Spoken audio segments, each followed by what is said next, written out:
Hey folks, this is Mark Joyner, and welcome to the next episode of the Mark Joyner Show. Here, I'm actually going to put up a little banner there. Now it's officially the Mark Joyner Show. Before it was just, I don't know what it was, but now, magic. So guys, I've got the two Roberts here. These guys are two 70-plus total badasses. These guys are not only physical badasses, but intellectual badasses in their 70s, and there are specific things that they're doing to get there. Now, before I get into that, I want to give a little plug for something here really quick before we start. I want to encourage everybody to go check out this book, and I'm going to put Robert Frost on the spot here for a second. And I want to get, we haven't rehearsed this. I didn't tell him I was going to do this. I want to get him to give his honest opinion about what I'm going to show you, because he has read this. And I'll just get, and I have no idea what he's going to say. If it's bad, shouldn't have done that. But if it's great, awesome. So we'll see. So it's a book called Your Roadmap to Money in the 2020s. You can go to yourroadmaptomoney.com and download it for free. It's still in ebook edition now. We will probably come out with a print version. When I came out with this in early 2020, there was a lot of stuff that I predicted that has already happened. And I outline a technological landscape that I think is the real conversation that we need to be having in the world right now. Most of the stuff that we see in the news, I don't think is the right conversation. If you don't understand the way the technological landscape is shifting the world, you're not going to understand the world. You're having a superficial, almost meaningless conversation. And to give you an example of how technological shifts have radically changed the world, think about agriculture, okay? So agriculture, a lot of people hypothesize, was the technological shift that really spawned civilization. If you look at the etymology of civilization, it means city, right? And we wouldn't have cities without agriculture. Why? We wouldn't have anything tying us to a local area. And if you don't have something tying you to a local area, well, you're running around hunting and gathering all the time. You can't really advance technologically. That one tiny shift technologically changed the entire face of the world. I mean, the way that we act as humans is tangibly different now as a result. And maybe that's good, maybe that's bad. The two Roberts can chime in on that, because there's some theories about that and how that has negatively affected health. However, whatever the positive or negative effects are, we have to be aware of the technological landscape. And if we're not aware of it, we don't really have a full understanding of what's going on in the world, and we can't navigate. And we're in a point now where technology is evolving so rapidly that it's impossible to predict where things are going to go. You can predict certain, major arcs, but you can't predict specifics, and you can't predict how well a business model is going to do, how long, anything is going to last for that matter. You could create something that could be rendered obsolete overnight in this very rapid paced environment. So there are very specific ways that you need to show up to be able to survive in this new, very rapidly changing technological world.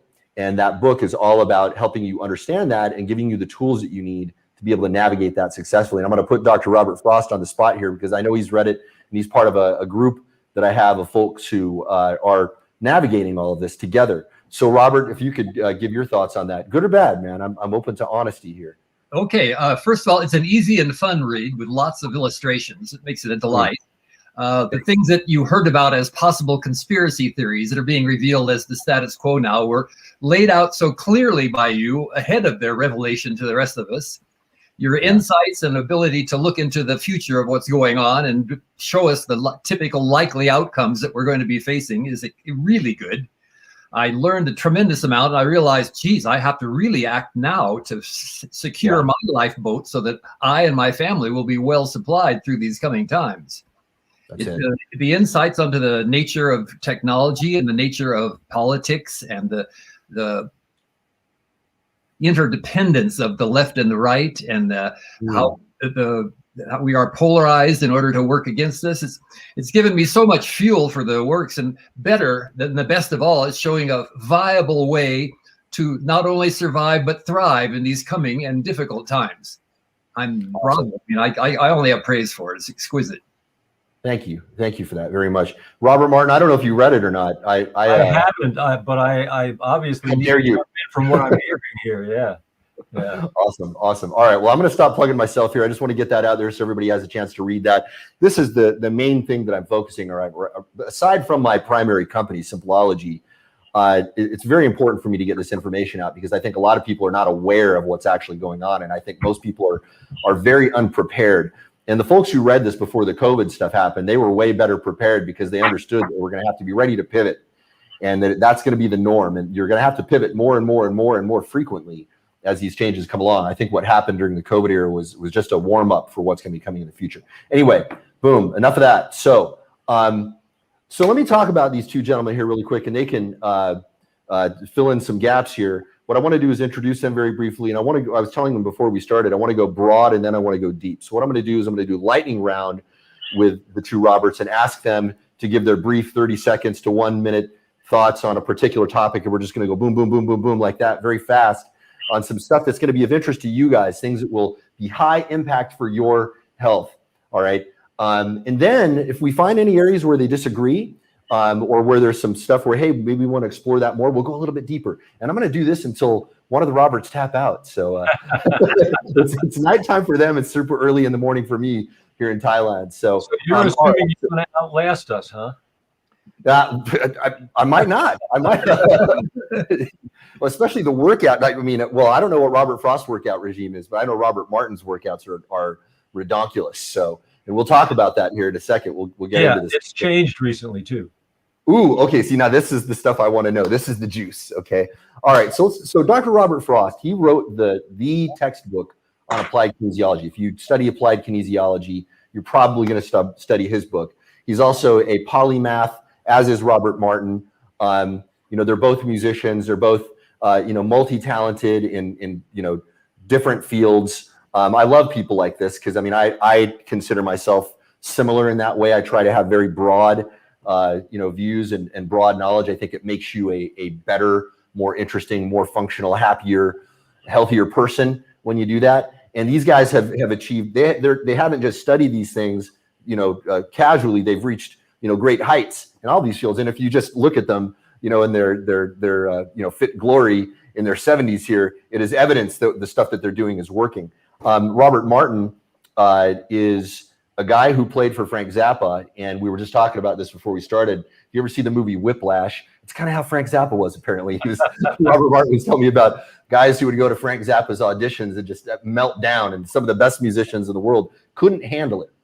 And Robert is now playing with a Zappa revival band that includes a lot of the old players from Zappa, and they were about to do a tour with King Crimson this year, which would be just a veritable tour de force of musicianship. And hopefully, once all the COVID restrictions get lifted, they will have a chance to do that. Because man, I would probably fly somewhere just to go witness that at one point. If you guys want to fill in any gaps here, Robert Frost, I know you do so much. If you want to fill in any gaps on your background there. Well, let's see. I studied psychology, biology, and physics in university.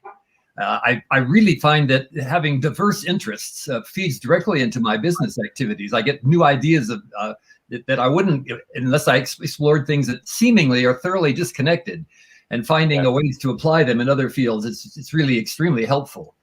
I'm right now I'm on a retreat, so to speak. I'm house sitting in South Lake Tahoe in this gorgeous place at 6,400 feet. Nice. Running in the woods in the snow with no shirt on every day. A couple of days ago, it was snowing while I did it, which is interesting.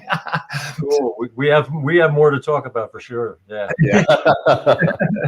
Yeah. And so carry on with your questions.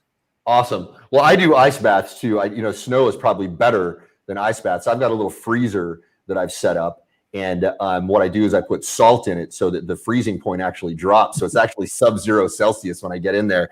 Yeah, and I can stand about 5 minutes. I could go longer. I've done 20 minutes before, but I think 5 minutes is about the same limit where you want to go. All right, Robert Martin, I know you're an entrepreneur as well, and you do so many things. If you want to fill in any gaps for folks. Yeah, I think it's interesting. I think that all three of us share the common push in our lives. We were essentially on the path of the Renaissance man. We like to go big in everything we do and go deep. I have a black belt in Taekwondo, and not a lot of musicians get into things like that. So the intellectual pursuits and the physical pursuits and the creative pursuits are all important, I would say, to all three of us. Absolutely. And very, very enjoyable. It's great. It's great fun to live that kind of life, I have to say.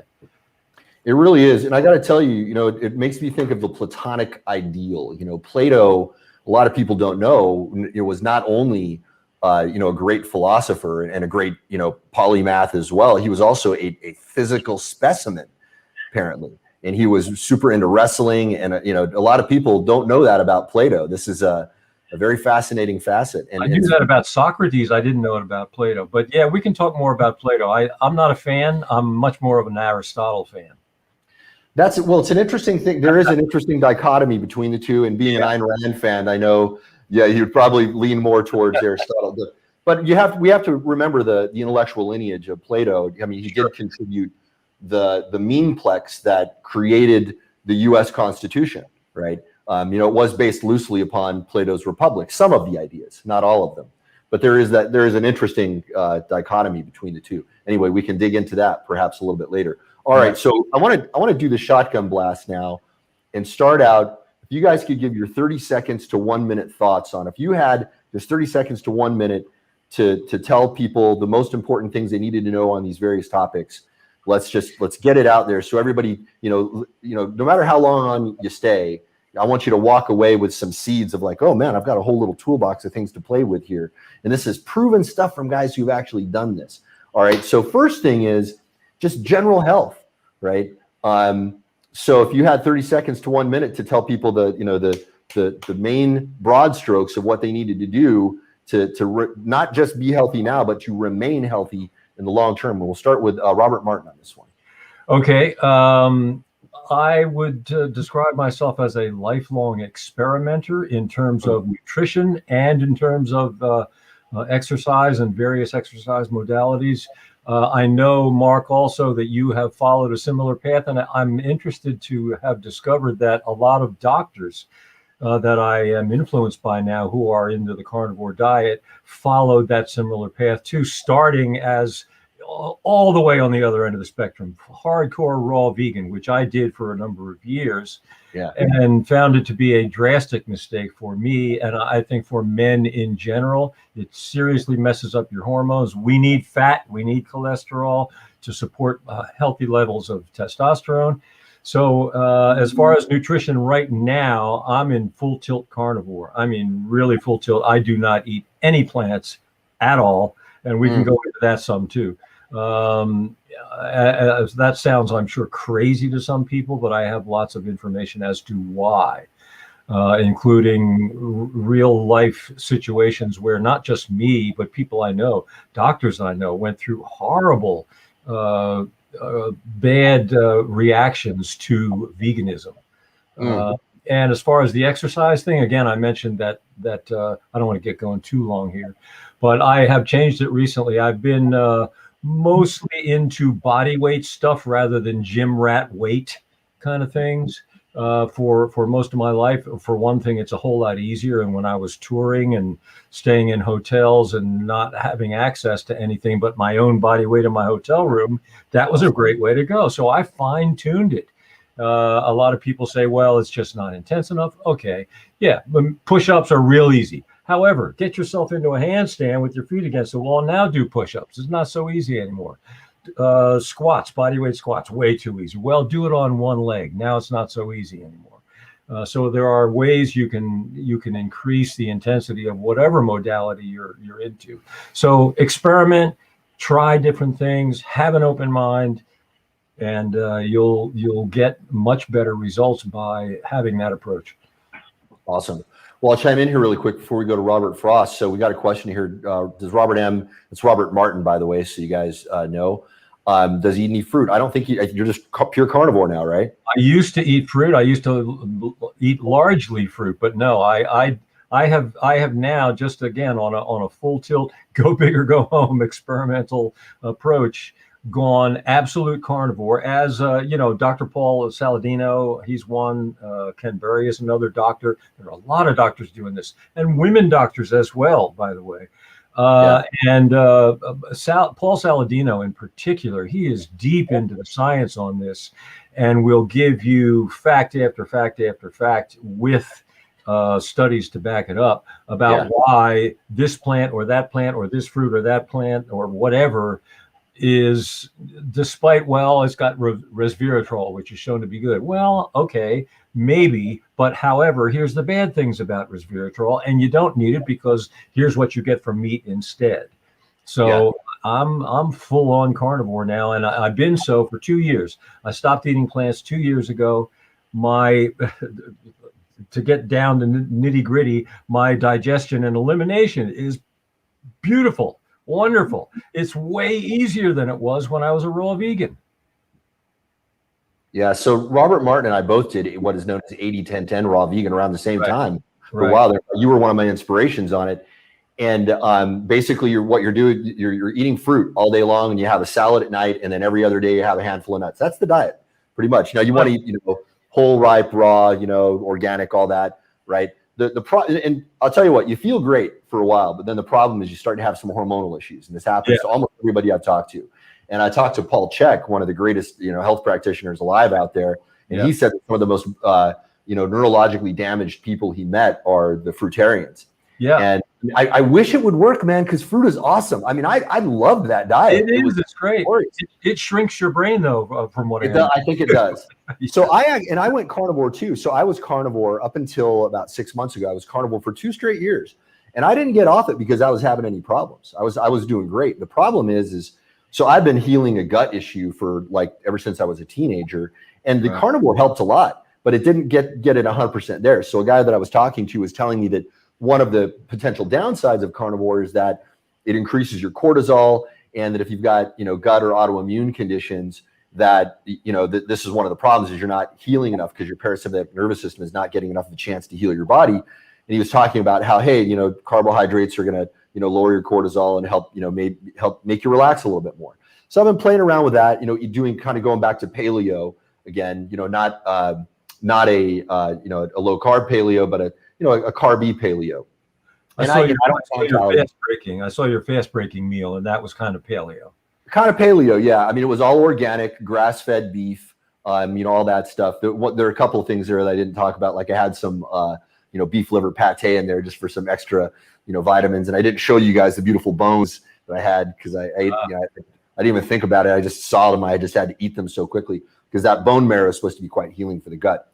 But anyway, carnivore, I see some people doing great. I mean, who's the guy that's the big, Sean Baker is probably the best known proponent. World-class rowing champion. Yeah. I mean, the dude has got 2 world records, right? He's at 55 years old. He can deadlift 550 pounds. All right. Yeah. Now that's a beast. At any age, that's an accomplishment. And he has the world record on the Concept 2 rower.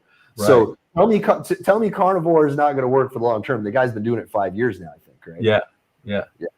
And awesome. He's real hardcore too. He pretty much lives on ribeyes. Yeah. He's ribeyes and butter, and that's pretty much what I was. I mean, I had a little bit of bacon and stuff from time to time. If I could get healthy, cured meats and stuff like that, I would have a little bit of that. If I could get raw, properly processed cheeses. If I eat processed cheese, it destroys my gut, right? But if I eat raw cheese that's been fermented properly, I can eat it with impunity somehow, interestingly. Yeah. All right. So over to Dr. Robert Frost. If you could give us the shotgun blast, good sir, of your overall broad view of health, if you wanted to have folks walk away. Biggest thing I think is to chew your food better. Most people chew a couple of times and swallow. Get it really well chewed. Live, fresh, real food, and chewed excellently. I'm really into root vegetables to feed the microflora in my gut. I give them a lot of turnips and rutabagas and all kinds of things. I'm heavy into meat. I love red meat. It suits me very well. I eat a lot of eggs, 2 or 3 or 4 a day. I eat a massive amount of cilantro. I'm into pineapple and pineapple core and papaya. I love those in my morning smoothie. I do a fair amount of supplementation, but generally if you're really looking for the basics of health, you need to sleep well, you need to eat well, you need to exercise well, you need to breathe fresh air, and you need to get sunlight on your skin. And until you've gotten all of those things, all these esoteric things we may be talking about in the rest of this show are useless. Plus, they can even mask some of the problems you have. So get the basics of eating, sleeping, moving, and getting sunlight and breathing deeply. That's where it really all starts. Awesome. Now, let me ask both of you guys. So in terms of selection of food, So I'm a big fan of Weston A. Price's model. Weston A. Price did this great epidemiological work showing that the people who were healthier weren't necessarily anybody who was following any particular macronutrient ratios or very rigid dietary standard, but what they were doing is they were eating, locally grown organic food that was prepared traditionally. And you can find Weston A. Price Foundation outlets all over the United States and in other countries. Sadly, we don't have any here in Thailand. But they find people that will raise and prepare food to those standards. That, along with biodynamics and just the general properly raised stuff that doesn't have hormones and isn't maltreating the animals and doesn't have pesticides and all that stuff in it. That's been the general guide for me, and I've benefited from that greatly. What are y'all's thoughts on that? On actual choice of the foods themselves? Yeah, I would agree with the idea of, I mean, if I were going to eat plants, I would want to get locally sourced plants. I have really reduced my diet down to a very limited few things now. Haven't gotten rid of all the plants and just gone to meat. I've even shaved it down beyond that. I had been eating some cheese now and then. I just decided in the last couple of days to get rid of that. And I don't eat any cattails or that's great. But actually cattails, from what I understand, provide good nutrition and various other things like even building materials you can get from cattails. I don't mean feline, I mean the plant. Okay. But I am down now to grass-fed beef, grass-fed, free-range eggs, yep, wild-caught salmon, and that's about it. Okay, wild-caught salmon. Now, so the only thing that's kept me away from salmon is, and just fish in general, is that if you get freshwater fish, it tends to be farm raised, and they're pumping all kinds of crap in the farm. Yeah. And if you get it from the oceans, now we have the mercury pollution, and the larger the fish, the more the mercury concentration is the problem. So if I have any fish at all, I'll try to get like small wild-caught fish, like a wild-caught anchovy. So it'll have small amounts. What are your thoughts on that, Robert? Sardines, anchovies, smelt, oysters. I eat a lot of seafood. I have lunch most every day. I have a can of sardines. So smaller fish are best because they're not concentrating the mercury and other poisons in it, radioactivity and all. Do you guys both do stuff that really necessary? Humanity evolved next to the coastlines where we got creative and had our big breakthroughs. And it's from eating fish. It makes your brain bigger. People who don't eat fish, generally their brains shrink and are smaller. So it's an important factor for our health. So you think it's worth, or do you do anything to ameliorate the effects of the mercury, both of you guys, like any zeolite or anything like that to kind of pull it out? Well, I try and get it as clean as possible and make sure that it's at least on the can, it says wild caught Alaskan salmon. Because I know that especially the larger fish, Robert, you mentioned sardines and such. I know that that's a much healthier choice. I just don't like them. And the salmon works for me great. I mean, I'll eat it right out of the can with a little bit of Redmond's real salt. That's another thing that that is part of my diet too. A significant part is Redmond's real salt. But yeah, avoid the big fish. I understand that. So I like the wild caught salmon and I try to get it as clean as possible because I just don't, anchovies and sardines, boy, just don't work for me. Right on. Okay, but Robert Martin, you don't do anything to ameliorate the mercury content of it at all? No, I just depend on the fact that it's supposedly wild-caught Alaskan salmon, far away from all the mess and not Atlantic farmed salmon, which is terrible. Right. Okay. Interesting. Problems. I'll if something is good for me, I'll eat it and learn to like it. I'm always been that way. That if something's really good, I don't care if it doesn't taste good or not. Right. Getting rid of the poisons in it. I fast regularly, 1 day a week. I'm doing 3 days on a month, and I eat a lot of cilantro, and I do a lot of spirulina and things like that. And I use the psyllium before I fast to help carry extra minerals and stuff because you dump out a lot of your trace minerals when you're fasting, and psyllium binds to them. See, the thing is, your bile is what gets wrapped around the the heavy metals and stuff you're expelling, but your intestine is really good at reabsorbing bile and pulling those trace minerals and those heavy metals back in. So psyllium, the husks, are really good at binding the bile and carrying it out in your poo so that you don't reabsorb it. So that I try to get rid of my excess heavy minerals that way.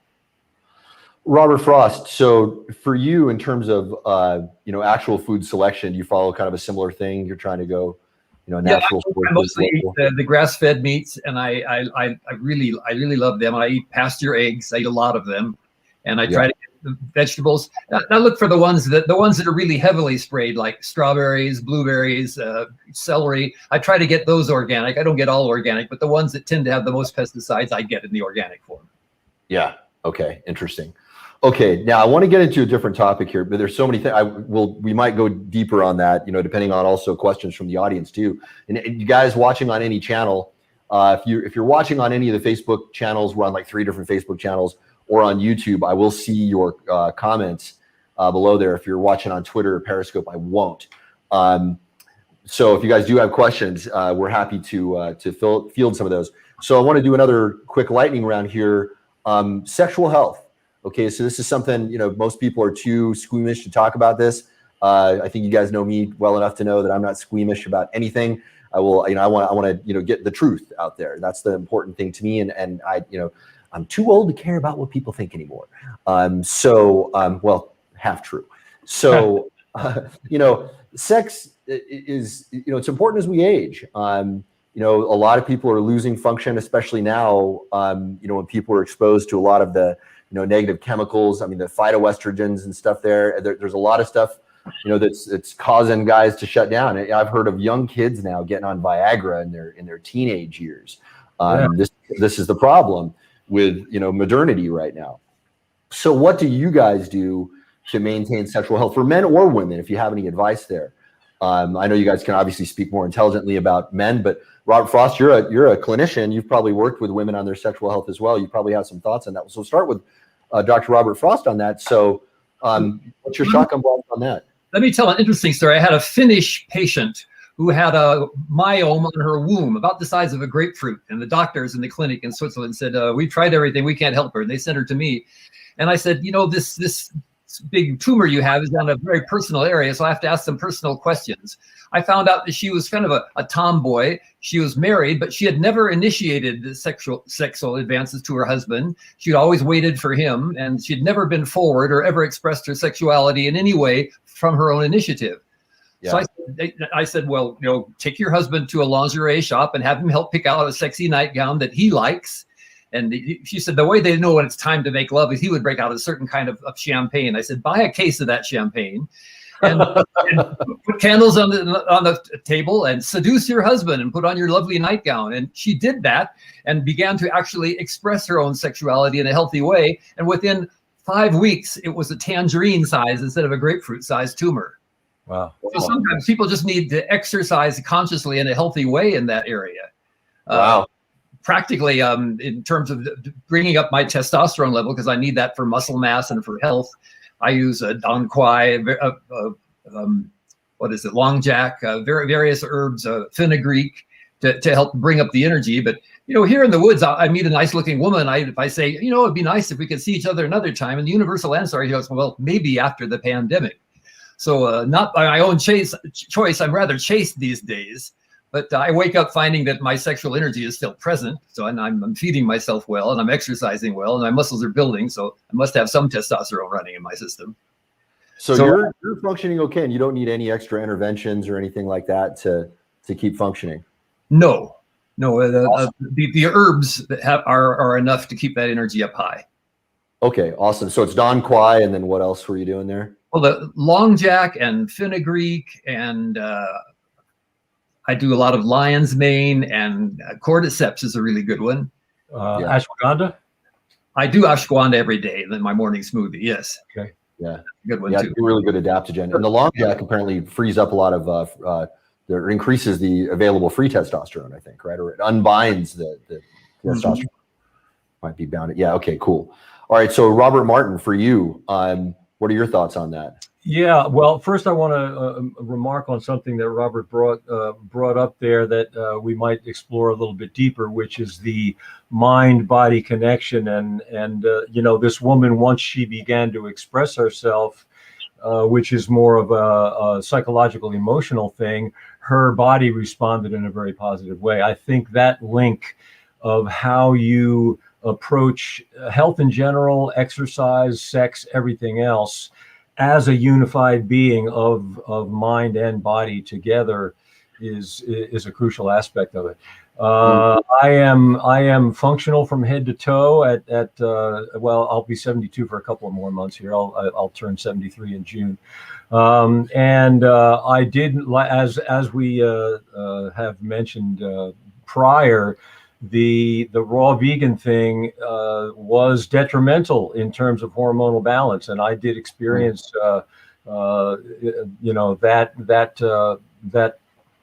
that change in my hormonal balance. I did notice that, and it's totally gone now that I'm a hardcore meat eater. And I want again linking the mind and body connection. I have to say that, I mean, everybody loves sex. Who doesn't love sex? It's just a remarkable, amazing experience. But I have to say that when I hit 60, almost 13 years ago, my experience of sexual pleasure went through a marked, noticeable increase. Really? And yeah, and now again, when I turned 70, the same thing happened again. It just keeps getting better. And Awesome. I'm extremely glad that everything is really functional, and because well, again, I think it comes down to the old idea of use it or lose it. Use your brain, you're going to stay focused. Use your body, use your sexuality, use all of it, and do it in a focused, conscious way that keeps you as a unified creature of both mind and body, and you're going to get a lot more enjoyment out of it, and you're going to maintain your functionality. I'm glad that you guys both went sort of the holistic view of this, because this is something that a lot of people don't talk about. We talk about a lot of the biochemical causes, like, okay, you don't have enough nitric oxide production. So, we use these PDE5 inhibitors to boost the amount of, there's all sorts of ways to biohack it. But at the end of the day, we're always discounting the power of the human mind. And, I think that views of sex and people's comfort with it, and the comfort they have with their partners and all of that, those are probably very under-considered factors, where you wouldn't necessarily need any of these other interventions if you had all of that dialed in. Is that roughly right? Yes, I misspoke one thing. I don't do Dong Quai, I do Tongkat Ali. But you need to have physical contact with another mammal. Since I'm living in relative isolation from humans, I have a large dog and a cat, and I cuddle a lot. And just holding a large mammal releases a lot of oxytocin, and it's extremely healthy. That gives you the warm glow and feeling like life is good. So those of you who are isolated, I really recommend it. Keep that cat or that dog in contact with you. It takes about the studies show about 30 minutes of touch before you get this massive release of neurochemicals and that glow in your cheeks like you get after a good cuddle. And frankly, I think at this age, a good cuddle partner is more important than a good sexual partner. It's somebody that you care about, that you want to be physically close to. It's really healthy. And that brings your whole body into swing, brings your hormones into your glow in your cheeks.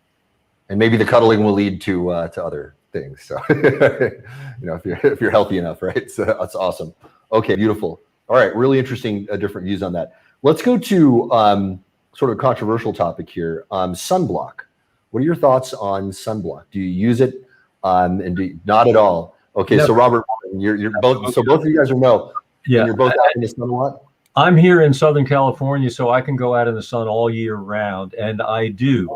I take 20 minutes of sun every day at the zenith at noon. I go out at 10 minutes to noon and go out until 10 minutes after. So I'm getting the absolute most intense sun I can get here in Southern California, and I do not use sunblock. Right back. Okay. You are not going to experience any damage in 20 minutes. I mean, you could be, I believe, at the equator, and you're not going to get hurt in 20 minutes, but you are going to generate it's the best source of natural vitamin D, which is crucial.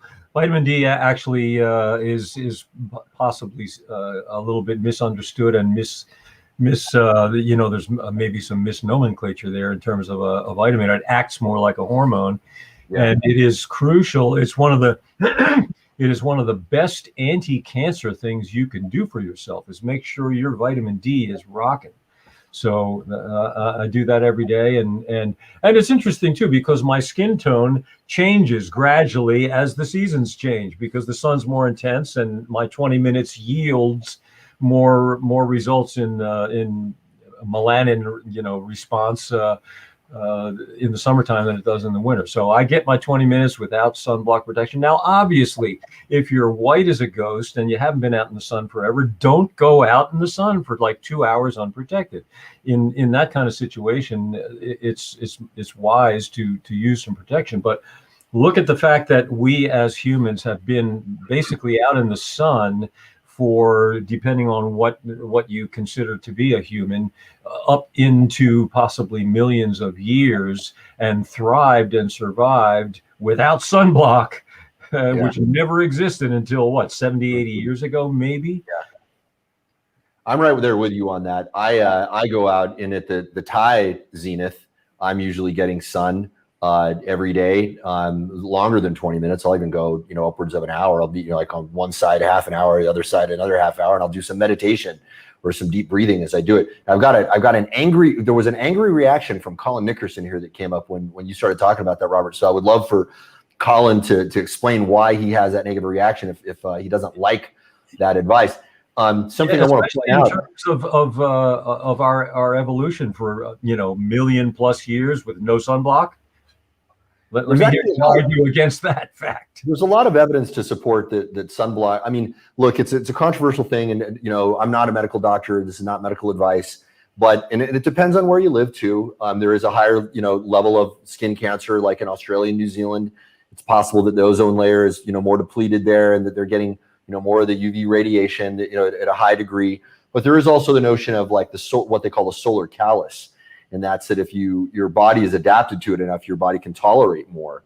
Right. And it sounds like for you, Robert, I mean, you've sort of gone down that road. I mean, you didn't start out getting 20 minutes at the zenith. You probably started titrating the dose upward. Exactly. Yeah. I do the same. I have a porch out here in the back, and I lie out naked every day on the 4 sides for 5 minutes each, and usually at the zenith of the day. But I build it up slowly. I just stay in the sun until you feel this tiniest amount of burn, where it just like it hurts on your skin, where you get a little tiny bit pink, and then get out of the sun right then, and then slowly build it up. And I love lying out in the sun, and I hike in the woods every day with my shirt off. Yeah. Well, interesting you mentioned naked, right? So, and pardon me for the ladies who might blush at any of this, but a lot of guys are talking about these guys getting a little sun on the boys, and there's some actual benefit in that. So Robert Frost, is that something that you have? I don't know what the benefit is, but I love getting sunlight on all of my body. Okay, so for the pleasure. Yeah. Okay. I'm going to jump into the fray here and throw this out there. I have seen recently that there's a bunch of people now that are exposing their anal region, all the way into the anal region, to sun, and that's supposed to be some kind of new health fad. It sounds a little odd, obviously, but if there's something good about it, if it's going to add another 10 years to my life, okay, I'll go start doing that too. One thing I do is I use a little hand mirror, shade my eyes, and get the sun on the back of my throat. If I feel any sort of infection or irritation or sore throat starting to happen, I irradiate it with sunlight, and it knocks it right out. Cool. Interesting. Okay. Huh. That's very. I never heard of either of those. There too. Say again. Don't do it too long. You can get sunburned there too. Sure. Yeah, right. Right. Burn your tonsils. I still have mine, by the way. Yeah. Yeah, I haven't had mine removed either. That's another thing. I think that it could cause a lot of problems when you remove something. We don't know what these things that we're removing from the body do. When we remove the appendix or the wisdom teeth or the tonsils, who knows what the long-term effects of those things are. Okay, here's another controversial topic again. Cannabis. So we'll start with Dr. Robert Frost and his thoughts on it. I like cannabis. I enjoy it. I have since my teenage years. I wait until I don't do it every day, and when I do it, it's like 5 or 6 in the afternoon. For me, it's extremely stimulant. It's like a brain dump. I have thousands of ideas, and I feel like it's immoral to have a dump of your brain without catching the ideas and doing something good with them. So I have to write and type and sing, do something with all the inspiration that comes pouring out. I do prefer to not smoke. It's not a very good thing for your lungs. I either use a bong or a vaporizer or use a little bit of the concentrate so that you don't have the burning plant matter going into you. But I find that it's extremely helpful in a lot of different ways. It's creativity. It seems to open up the flow so hundreds of ideas come through. And if you're playing music, it's just like you have a 1 foot up if you're a musician, having a little bit of cannabis in your system, the inspiration, the ideas that come through, you can get into the groove. I mean, that's probably why the black jazz musicians using marijuana back in the early days, they were ahead of most of the other musicians. I think it does give you a little advantage. I don't like to require any sort of external stimulus to be at my best, but in terms of entertainment and enjoyment and creativity, I find it quite useful. Okay, interesting. So you're doing like a sativa then, I'm assuming, because the indicas would probably not give you that same effect, I imagine. It doesn't matter what kind that I have. For the next hour or two, I am extremely stimulated. The heaviest couch lock one, and I'm there talking at 90 miles an hour and full of energy. I cannot sleep even with the heavy couch lock sativas. They're very stimulating for me. And I think people are individual in how they respond to those things. Liv Styles says you need a dream catcher. He already has one, Liv. He is an avid Simpleology user as well. So he's on that. Me too. Yes. Awesome. Great, beautiful.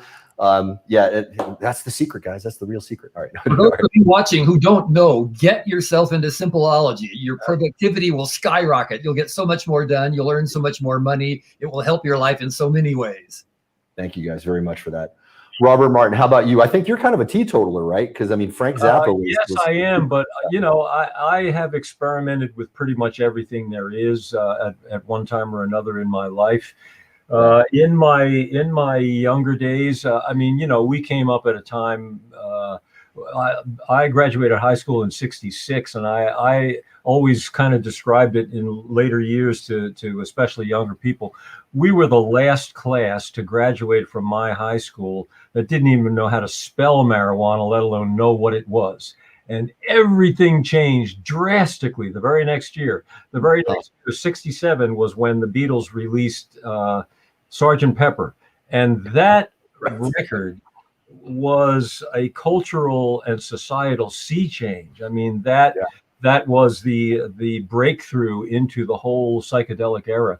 But I discovered that for me, Robert, you mentioned that different people react different ways. My reaction is different. There were times when I could use it and enjoy it, but in terms of playing music, especially in performance, especially when I'm being paid as a performer, it did not work for me well at all. I would feel as if I were dishonoring my mind in some kind of way. And again, I don't mean this as I don't intend to insult anyone at all. In fact, I've worked with a lot of people who do very, very obviously perform better when they smoke. I used to work with a guitar player, that brilliant player, but if he wasn't high, he was like uptight and not relaxed and not flowing, not in the the feeling of connection with everybody else and with the music. But when he smoked, he was there. He was totally there. Different people work different ways. And also for me as a professional, a very important aspect of it professionally, Frank Zappa was very anti-drugs. Yes. And before I went on my first Zappa tour, we all were required to sign waivers saying we understood if you were caught under the influence of any drugs or alcohol before or during a performance, you're on the next plane home. The only question is, will that be a window or an aisle? That's the only thing that you get to respond to. And I totally get it, because for me anyway, again, this is for me. Other people are different, but for me, I would not be able to, and I think for the other folks in the bands that working with Zappa, in my experience, you cannot maintain mental focus.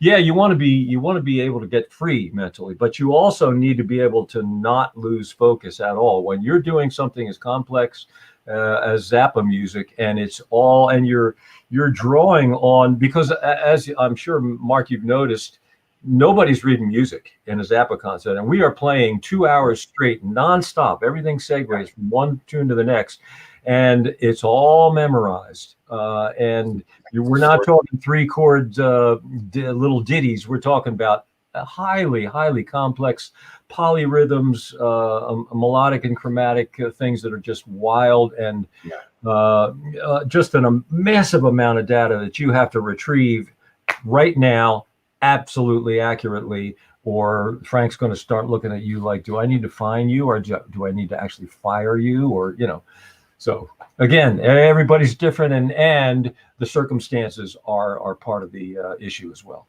So Robert, I learned musical notation from Frank Zappa's music notator, and he said he had to invent new notation for strange sounds. He said, especially the saxophone. I had to start a note here and make a smear down the page where the note would end, the right number of bars.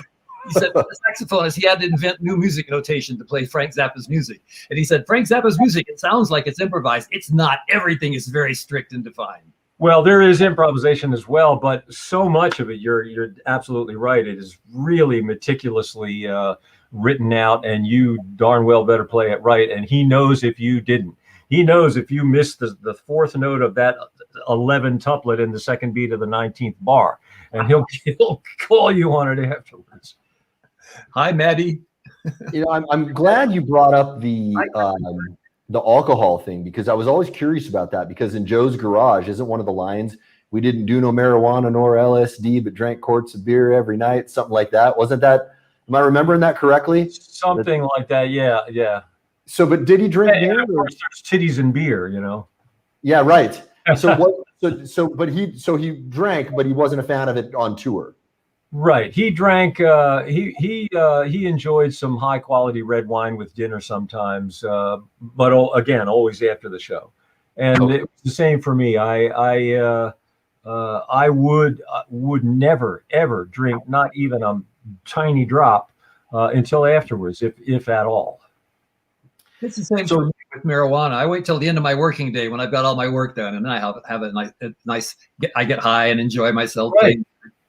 Yeah, I mean, I remember back in the days when I was in my 20s and sometimes even in my 30s, really enjoying things like an early morning, very, very light, like tiny bit of hash, and just kind of floating for a while on a creative cloud, and practicing playing, writing, just going that way.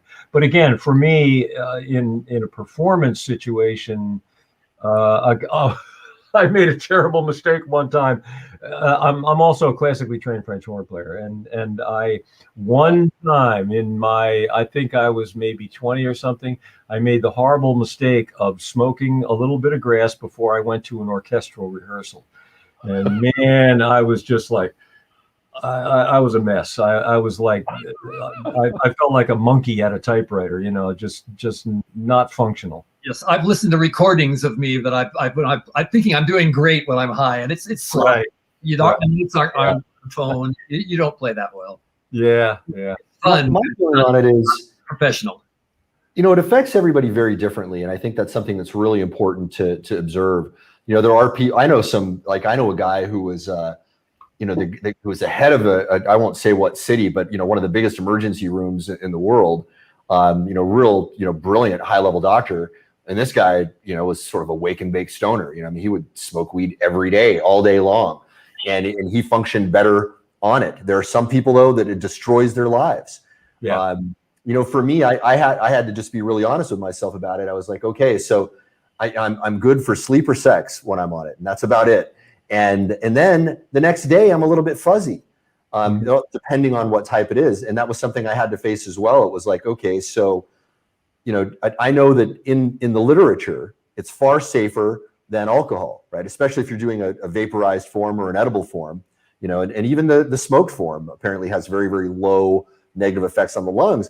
But whatever the literature says, if you're not paying attention to the way something affects you, as a person, you're in really, really big trouble. And that's something that I've noticed a lot with cannabis for people, is that there are people who are unaware of the fact that or unwilling to face the fact that it's affecting them negatively. And that's something that again, even though the science is so on the side of it, especially, compared to alcohol, that I think that we're remiss in the cannabis industry right now by not informing people of that, hey, this could affect you in a way that could have a very serious negative effect on your life. We're not very good at educating people on that. It seems that the people who use it every day, or who the wake and bake stuff, but pretty soon you get kind of vague, and life's already kind of good, so why should you strive for anything better? Yeah. So that's one of the downsides of using it too often. Okay. All right. So one more on that topic. So psychedelics. Have you guys experimented with them? Are you fans of it? Do you still use it? You guys were, kids of the 60s, so surely you tried it, right? But did it have a positive effect?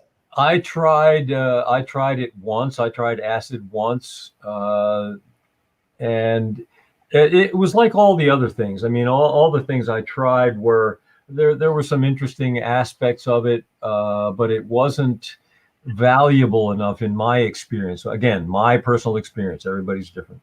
It wasn't personally valuable enough to me to warrant what I saw as the downsides of it.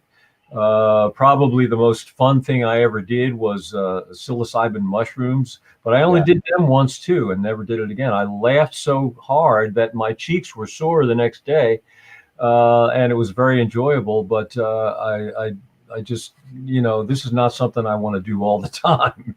Like you were talking about marijuana, and you used the word striving. I would call it the anti-strive substance, because it does drag people down to a level of low or no productivity in an awful lot of cases. But yeah, I did experiment. Like you said, we were children of the 60s, the two of us anyway, the two Roberts here. And I experimented and decided that, okay, that was a fun experiment. Next. Yeah. How about you, Dr. Robert Frost? Well, I graduated in '68 and went to UC Santa Cruz, where drug taking was obligatory. It could be a banana slug without some LSD, I think, right? I wasn't into uppers and downers, but the psychedelics were my thing. I enjoyed AMT, DMT, SDP, LSD. I tried all these different ones multiple times, and I found that the views on the other side of perception were really quite incredible, to discover that there is a veil that makes us feel like we're separate from one another. And some of those drugs dissolve that veil, and you feel this utter connection with the rest of the universe. And that's encouraged me to develop my capacities for meditation and getting my inner stillness and opening up some of those spaces on my own. But I've experimented with most of the psychedelics, and I found them quite entertaining and sometimes helpful. At this stage, I take microdose of psilocybin along with my lion's mane and niacin in the morning to help my body regrow. Now and then, maybe once or twice a year, I might have some magic mushrooms, but the rest of them, it seems like, one, it's too big of a brain dump. There's no way that I can capture and utilize all of the insights that come pouring through me when I'm sitting under psychedelics. So I feel like it's kind of a waste. The one that I still indulge with from time to time is magic mushrooms. That seems to slow things down instead of speeding things up. And I have a kind of an iconic way of holding everything in my mind and saying, well, if I did that, what would be the likely outcome? And be able to extrapolate and view my life from a larger perspective. So I find that probably the only one that I still indulge with, I get once or twice a year. But I find that the magic mushrooms are probably the gentlest of the psychedelics if someone wants to explore in that area. And probably the side effect is you might have sore stomach muscles from having laughed so much. Yeah. Right. I want to underscore something you were talking about there, the combination of microdosing of psilocybin with lion's mane and niacin. I think that's probably the Stamens protocol, I imagine. Yes. Yeah. And so what is it? Paul Stamens, is that his name? I think he's a famous mycologist, and he has that because he believes, and there is some literature to support the notion that it will stimulate neurogenesis in the brain. That's the creation of new brain cells and new connections. This is something that a lot of people didn't realize was a thing. When my mother had a stroke I was born in '68, and she had a stroke when she was only 36 years old, and she lived the rest of her life, aphasic and half paralyzed. They didn't know back then that neurogenesis was a thing. When the brain was destroyed, that was it. They were like, well, we're going to give you a little physical therapy, and that's that, right? But now we know that the brain will, like, she damaged Broca's region, which is responsible for speech, and now if you damage Broca's region, we know that if you do the right kind of training and the right kind of stimulation, other parts of the brain will take it over, and you can actually repair the brain as it's damaged as well. This is some really new information. So the Stamen's protocol, you're not going to be, if you do that, you're not going to be, having a trip. You're just going to be stimulating some neurogenesis. So very, very, very small dose. And I imagine you don't even notice, or do you feel like slightly more alert when you do it? Sometimes I feel like that rocket engine starting when you start psychedelics at the start, but then no high afterwards. But I'm getting clear in my mind. It's more I can focus my mind on one topic and stay with it without. I have a very busy mind. It helps me to stay focused on just one thing that I'm doing. The little microdose of psilocybin, I notice that it just kind of quiets my mind and helps me get great concentration powers up. But, both of you guys have something in common that's very fascinating to me, and that's that you're both very active intellectually and physically. And I remember I was watching a video of this woman who was, I think, 110, and she looked vibrant, and she was a sculptor. And she said something that always stuck with me. I remember I was just watching some random show, and I was fortunate enough to be blessed with her wisdom. And she said, some days I'll wake up and I'll sit there and feel sorry for myself, and then I'll think, well, I've got this sculpture I have to do. I have these things I have to do around the house. And that notion of what she has to do would stimulate her into life. There's something about having things to do and staying busy that keeps people younger and more vibrant. Would you say that that's true? I would say that having a worthy project that you can't wait to get to when you wake up in the morning is one of the most vitalizing of all things you can have. Mm. Yeah, absolutely. I mean, there's no way you're going to sleep in, which I don't know. I haven't done that for decades, actually. But you're not going to sleep in if, as Robert says, you've got something that just you're raring to go to get to. Yes. Yeah. Well, that's a good segue into the next thing I wanted to talk about: sleep, especially deep sleep. Okay, so do you do anything special, like beyond normal, just standard sleep hygiene? And we can talk about that too. I mean, a lot of people aren't aware of even the basic sleep hygiene, which I think it's kind of a shame that we don't teach people that. But for me personally, I get, I'm very, very impeccable about sleep hygiene, but I have a trouble getting a lot of deep sleep. I don't know if you guys measure, like I use this Oura ring and it gives you a good reading the next day. I don't know how they're getting the brainwave patterns from. I need to figure out how the science works with that, but that will give you a reading of what your phases of sleep were. And I believe it's accurate. I mean, I've talked to a lot of clinicians who use it and trust it, and it certainly matches up with my actual sleep behavior. I'm like, well, I did go to sleep at that point, I did wake up at that point. The ring knows somehow, and it tells me I'm not getting a lot of deep sleep, which is when you get most of your deep restoration. However, I'm still staying strong and fit somehow, but I would probably be stronger and fitter if I got more deep sleep. So how do you guys approach that? We'll start with Robert Frost on this one. Okay, I like to do a quiet time, meditation, getting still, bringing my mind down to the zero place. And I find that gratitude is one of the most important ones of all. I don't know if it stimulates my parasympathetic system, but I think this thing of people who can't get enough deep sleep is generally because they're too sympathetically active. Their brain, their nervous system, they're fired up, ready to go. And getting to that calmness inside is probably the most important thing for getting a really good night's sleep. Also, I go to sleep early, soon after sunset, about 8 o'clock, 8:30, 9 o'clock if I'm up late.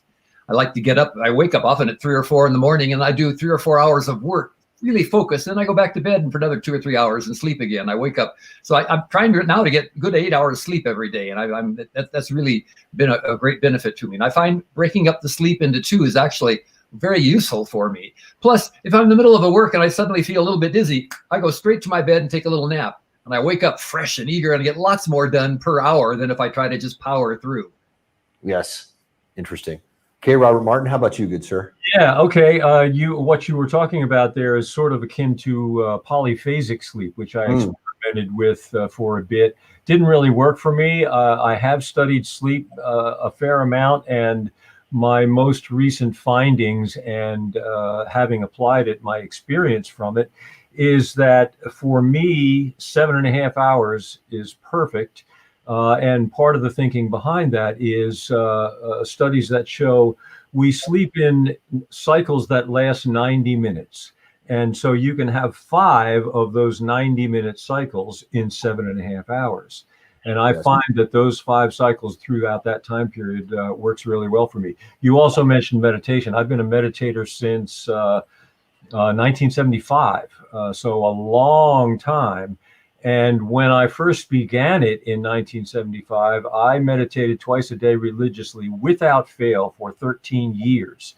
I didn't miss a meditation until 1988, from 75 to 88. And I still do it. I don't do it twice a day anymore, though. I do it in the morning. You also mentioned gratitude. Bravo for that, because I want to really address that too. The very first thing I do, part of my morning routine and my evening routine, I run through a litany of ideas. Some would call it affirmations or whatever. And Robert, I know you've got some very strong ideas about affirmations. Simpleology 203 is one of my favorites. And we'll talk about that in terms of various things, cognitive dissonance, all kinds of things to do with affirmations. But the meditation thing I find very useful. I do it in the morning, but not right away first thing. So I try to be as consistent with my bedtime and my rise time as possible. I have been getting up at 5 a.m. every day without fail for probably close to 3 years now. To bed at 9:30 and up at 5, and that works really well for me. I immediately go into some high intensity interval stuff, not real hardcore, not crazy, not like a long bouts of it. I only do like 4 rounds of the high intensities in the morning. I use kettlebells, I use burpees, things like that. And then I go out for a walk. I walk 2 miles every morning. This morning, by the way, here in Southern California, which is a desert, which means it gets cold at night. When the sun goes down, so does the temperature. And that's one of the things I love about Southern California. Unlike where I grew up in Philadelphia area, where you're thrust into 6 months of hot, humid mess in the summer and 6 months of cold, slushy, nasty winter, and you can't get away from it. Out here, it's a whole different thing. So after I get up at 5 and do my HIIT, this is something else we can talk about too, because I have become a coffee drinker, and I never in my entire adult life drank coffee until about 2 years ago. And having looked into that and decided that I thought there was enough research behind it to show benefits to it, and I have been enjoying bulletproof coffee, basically, as sort of my take on bulletproof coffee. I have a cup at 5 when I wake up. I have another one at 6:30 when I get back from my walk. And if I'll have a third cup, I'll do it in the morning as well. I always stop, I never have any later in the day. But as I started to mention there, I like you, Robert, my mind is very active, and I can go off on tangent after tangent after tangent and lose the thread, and maybe I'll come back to it. But this morning here in Southern California, it was 33 degrees with the wind chill factor when I was out there. And again, Robert, like you, I wear short sleeve, I wear a t-shirt and gym shorts all year long. I don't change in the wintertime. The worst thing I've dealt with was 34 degrees and rain.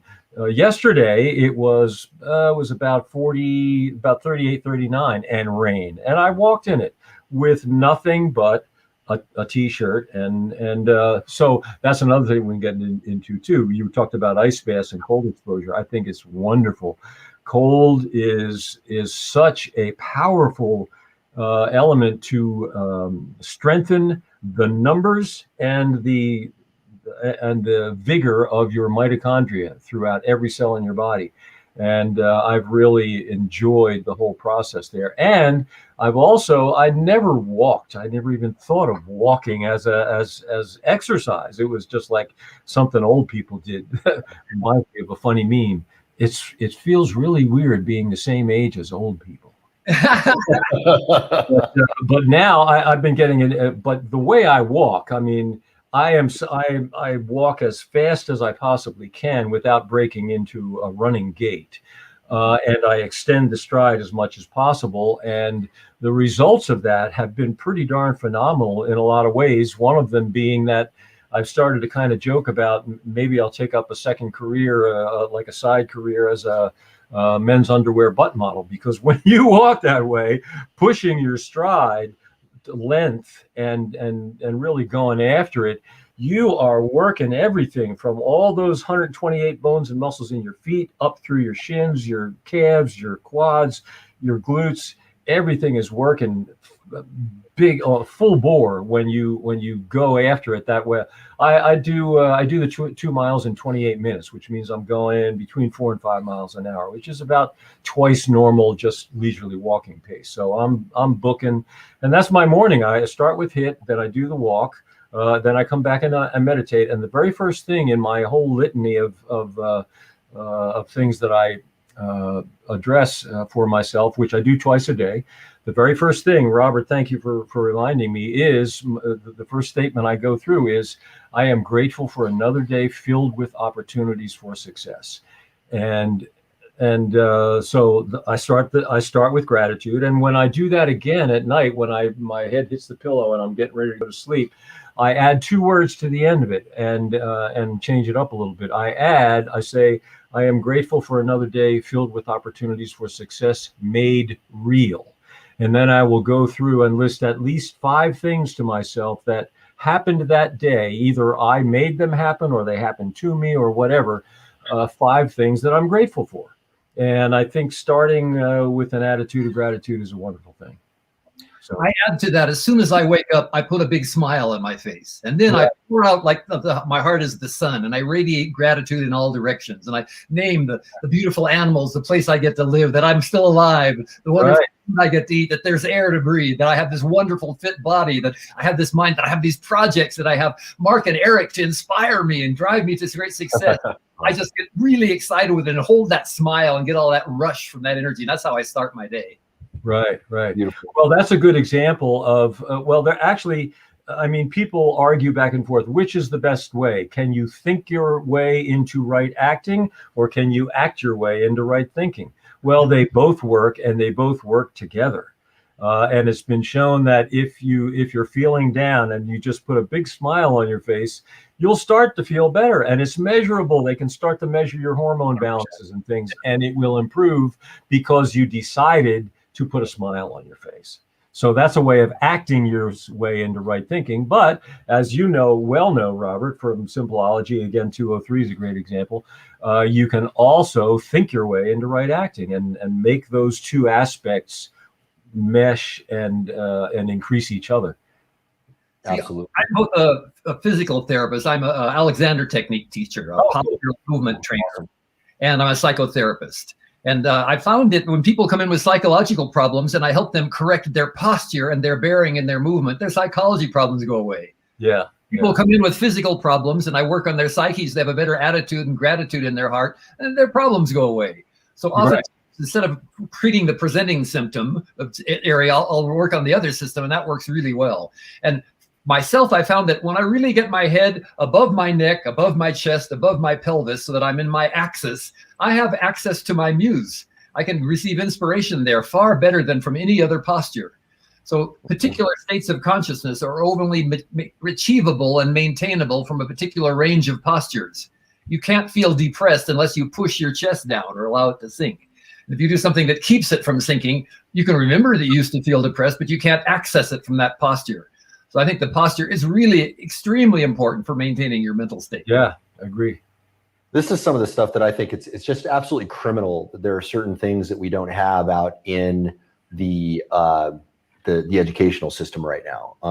Not showing the mind-body connection to children is something so unequivocal, so clear. not teaching epistemology, media studies, clear thinking, how persuasion works. I mean, you know, I think, you know, the three of us, we've had so many conversations about some of the weird things going on in the world, and we're aware of the propaganda that the average guy is prey to. You know, Right. most people, they turn on late night TV and they think, well, I'm just watching a comedy program, and they're not aware that there's persuasion afoot there. Yeah. You know, There's programming foot. it's called TV programming for a reason, right? So, you know, this is, you know, the fact that these things are not discussed in standard schools, it makes you wonder what is the purpose of these schools? Because there are things that we're, you know, simultaneously teaching kids today that are, you know, quite antithetical to some of these notions. And in fact, there are things that we're teaching in school that are, I think, dumbing kids down and making them sicker. And the food that we have in schools is also atrocious. You know, and that's another crime about the whole thing. And you know, the stuff that we're talking about here is considered controversial. That's the weird thing to me. I right? agree. To me, this is all kind of normal stuff. Like any healthy, whole person should be talking about these topics. Robert Martin, I wanted to loop back on a couple of things that you talked about. You were talking about meditation. I want to make sure everybody knows a specific modality. I know you're a big fan of transcendental meditation, correct? Yes. Yes. Okay. And for folks who want to learn that, you can go take a TM class, or you can just read the relaxation response, which I think teaches it pretty well, right? Exactly. But I remember reading that after I'd been meditating for a few years. It came out around the same time that the whole craze really began with the Beatles and Maharishi Mahesh Yogi and all that kind of stuff. Yeah. And so I did read the relaxation response, and I thought it was a very good non-TM explanation of TM. Yes. And a totally workable, viable way to accomplish the same thing. I mean, and again, I think I know you've gone there too, and Robert, I'd be interested in your thoughts about it as well. But the approach that I teach people when they want to try and learn to meditate is basically don't even consider the idea of trying to empty your mind. It's like it's a fool's errand, essentially. The approach is not to empty it, but to replace all that mess, all that chaos with something else. And you can think of it in terms of, you have a mantra, you repeat a mantra at about maybe 1 time per second or so. And if you get off of it and a thought goes by, you think, okay, drop that thought on a leaf out in the river and just watch that thing float down the river and come back to your mantra gently. Don't berate yourself. Don't get angry about it. Just come back to the mantra. If another thought comes up, or think of it as floating away on a cloud, go back to the mantra. You're replacing those thoughts, those chaotic thoughts, the monkey mind, with something consistent that will help you get into the state. And the state you get into, it didn't take me long to get to where I was able to go into a state of meditation in less than a second. I mean, it was like instant, and the feeling for me is remarkably similar to some experiences I had early in life. The first couple of times I smoked grass, I felt like when I smoked grass, I had like donuts around my eyes, like these big swollen areas, and my eyes were like surrounded by donuts of skin, and my ears turned into big boxer's cauliflower ears. And it's interesting because when I meditate, within a second, I start to feel those similar physical things. Maybe stimulating cannabinoid receptors, right? What's that? Could be stimulating the cannabinoid receptors in some way. Could be. I don't know, but the feeling that I'm able to reach both psychologically and physically is now pretty much instantaneous because I've been doing it for so many years. 45 years I've been meditating daily, So, and I think it's very, very beneficial. People say, I don't have 20 minutes to. Well, if you take that 20 minutes, you're going to be hours more productive. In the long run, your day is going to be way more productive. Robert Frost, what about you? What modality do you use for Vipassana, observing my breath, feeling the sensation of the air going out through my nostrils and back in, and just keeping my attention there and not allowing anything else to happen. One of the simplest ones, mindfulness, just turning my attention inward. We're flooded with stimuli from outward in our society with all the media now. So just cutting all that off, turning the intention inward and say, how's Robert today? What is going on inside, and focusing there and being mindful, choosing a topic of interest to me and putting my mind in there and defining a realm, say, this time and this place and this topic, and let my mind wander, but only in a prescribed area. Yes. In India, there's a story of Hanuman. Hanuman was the monkey-headed god who was the worshiper of Rama. And Hanuman was a tremendous worker. He could build a castle in half a day. But if you didn't give him something else to do, he would tear it back down. And Rama loved Hanuman, but he was a real problem. So he finally came on a hit. He said, listen, I'm going to be gone for a while. I want you to do this and this and this. And when you're done, climb this coconut palm up and down until I get back. And that kept him out of trouble. The coconut bomb up and down is like going om, om, om. It's a neutral task that keeps your mind doing something, so it's not making mischief. Right. So, right. The idle mind is the devil's playground. So you give it a neutral task, which takes it away from everything else, and you come back to yourself in that way. So, those are two very different modalities, right? You were talking about, akin to TM, where you're focusing on a mantra or a sound to give the monkey mind a job, right? So the monkey doesn't exactly follow you up and down the palm tree. Yeah. Right. And well, the other thing that Robert Frost was talking about, which is interesting, is I really like the notion of focusing your mind on a prescribed area. This is something that has been enormously rewarding for me in my creative endeavors. A lot of the different things that I've done came as a result of saying, okay, I've got a problem to solve. I'm going to even take a walk, or even a light jog, or relax, or whatever it is that I'm going to do, and focus my mind on solving that problem. And when I would focus my mind on just that problem, it's a very, very different way from just allowing your mind to wander randomly, haphazardly. There's that discipline of putting yourself in a box of thought, or focusing on a particular thing. It allows you to go perhaps deeper. You get, a more powerful insight.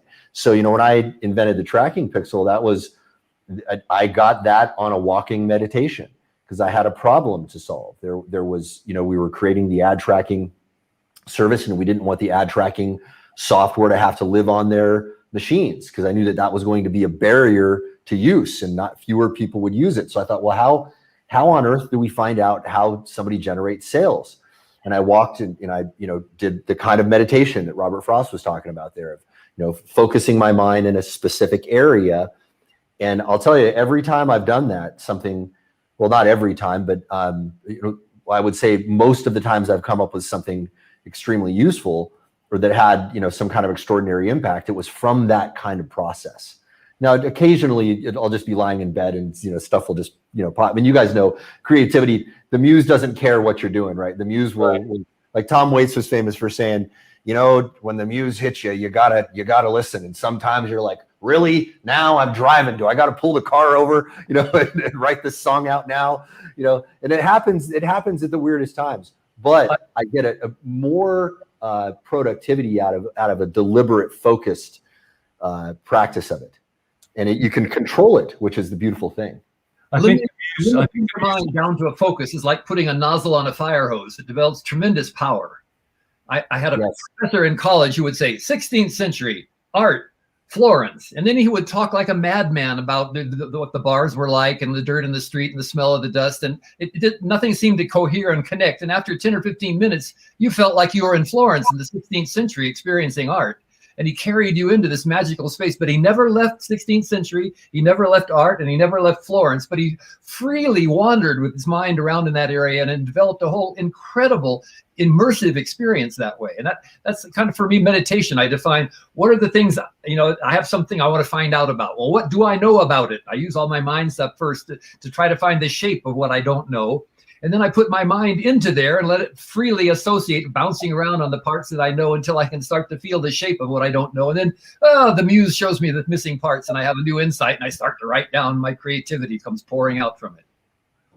Very nice. I wanted to comment on that, because what you just said reminded me of something that I've experienced in music. After I had done a few Zappa tours, actually it had been 4 or 5 years. I did 2 tours with Stevie Nicks, and Ooh, wow. her music is much more simple. It is not anywhere near like the complexity of Zappa.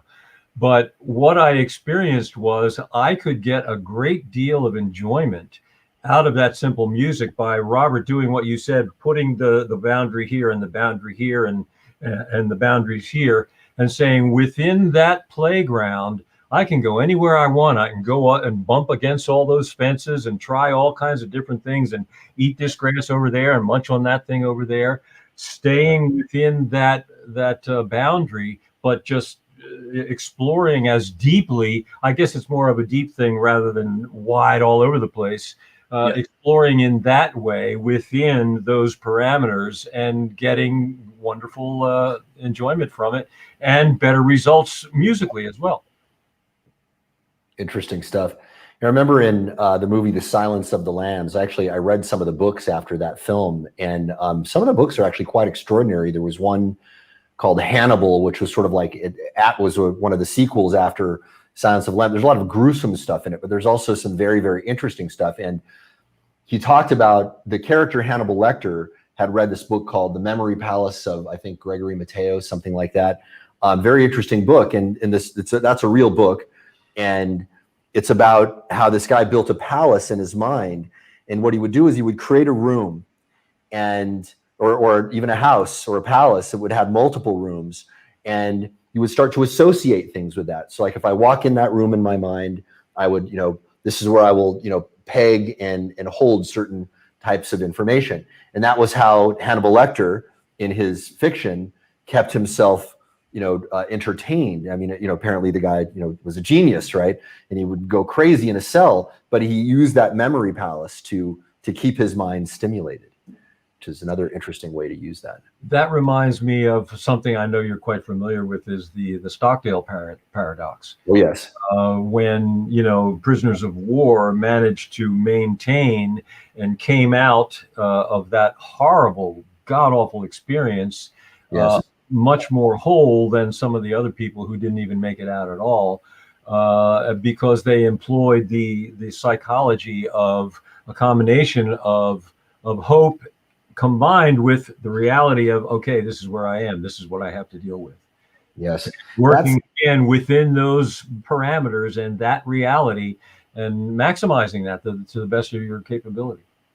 That's such a beautiful thing to bring up. And, for folks who don't understand the context of that in relation to health, I think that your mental and physical health will be positively impacted by adopting the Stockdale paradox. To me, it's the optimal way of getting through life. There are people who are a little too, realistic and it makes them pessimistic. And there are people that are a little too optimistic and it detaches them from reality and they don't get anything done. But, to me, the guys who understand that duality and adopt it and live that throughout their lives are the ones that tend to be more successful. Mm-hmm. Robert Frost, are you familiar with that? Is that something you've adopted as well? I don't know it by name, but in terms of function, yes. Makes perfect sense, right? Okay. Yeah. Okay, so I wanted to loop back to one other thing. Robert Martin was talking about coffee. I'm curious about, because he was saying it was his own version of bulletproof coffee, and I want to hear what he does. And also Robert Frost, if you do any stimulants like that as well. So Robert Martin, you said you did something a little bit different from bulletproof. Yeah, I mean, I've read all kinds of things about what you can put in your coffee to enhance it, to make it more healthy, get more energy from it or whatever. So what I've come up with, my current recipe is butter. Probably, well, the butter that I use is Irish Kerrygold from grass-fed Irish cows. That's right. And I get the big bricks of it rather than like a stick. And so I cut off about the width of a normal pat, but across the big brick rather than just the size of a small pat. So that's how much butter I'm using. I don't know, two tablespoons maybe, or I'm not really sure. You use oil or MCT, anything like that? Or I have experimented with that. Right now I am actually using some MCT8. And I also put in a little bit of cinnamon, a little bit of cayenne, a little bit of cacao powder.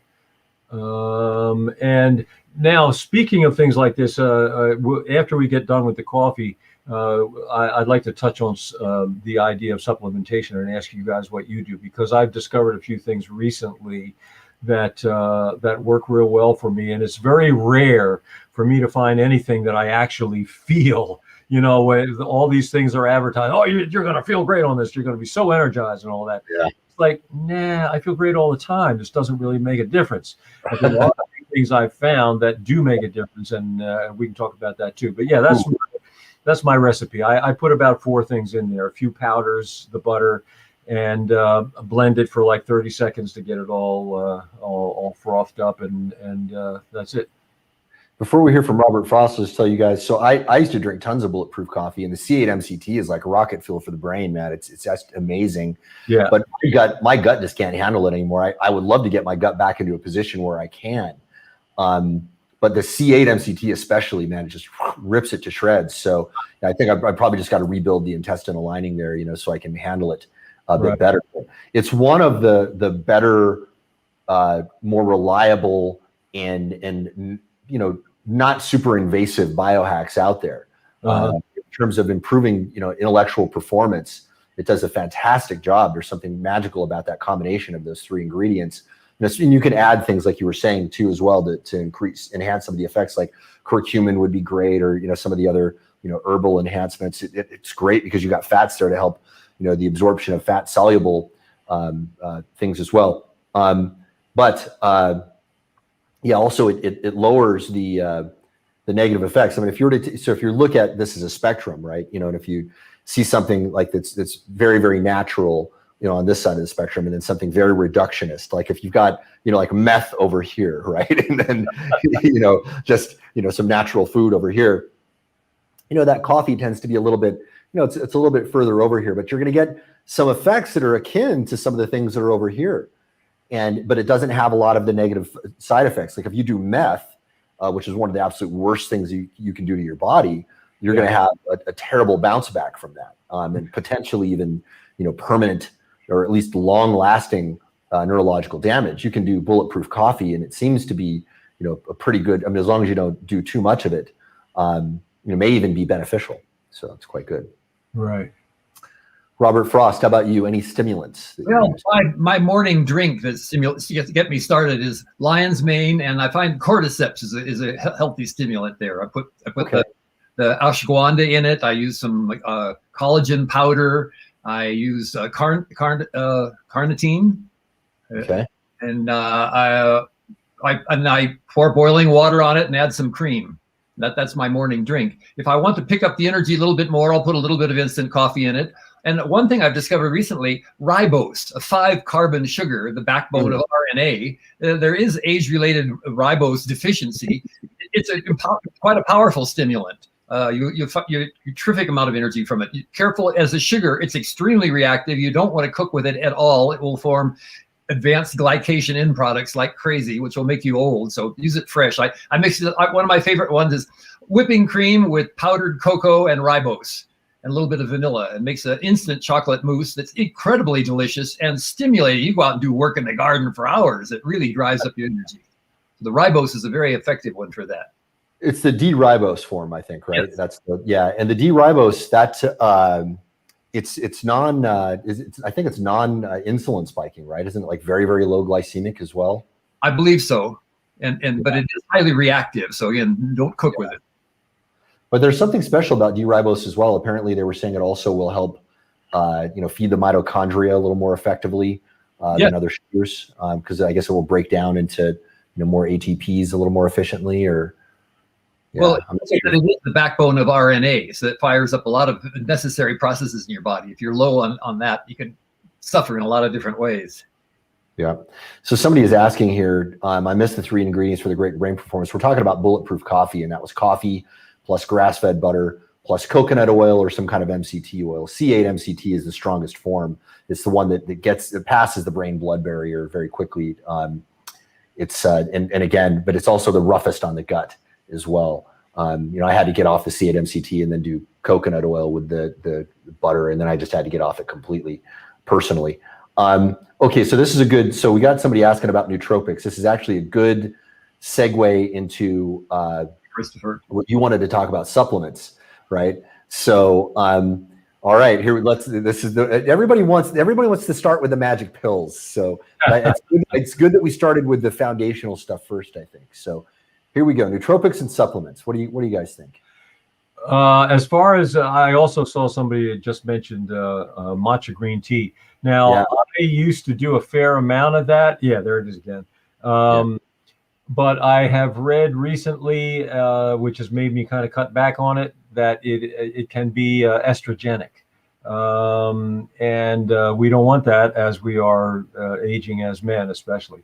My understanding is that it would take a lot of it to have the negative effect, and in smaller amounts it may still be beneficial. So I still do use it in small amounts sometimes.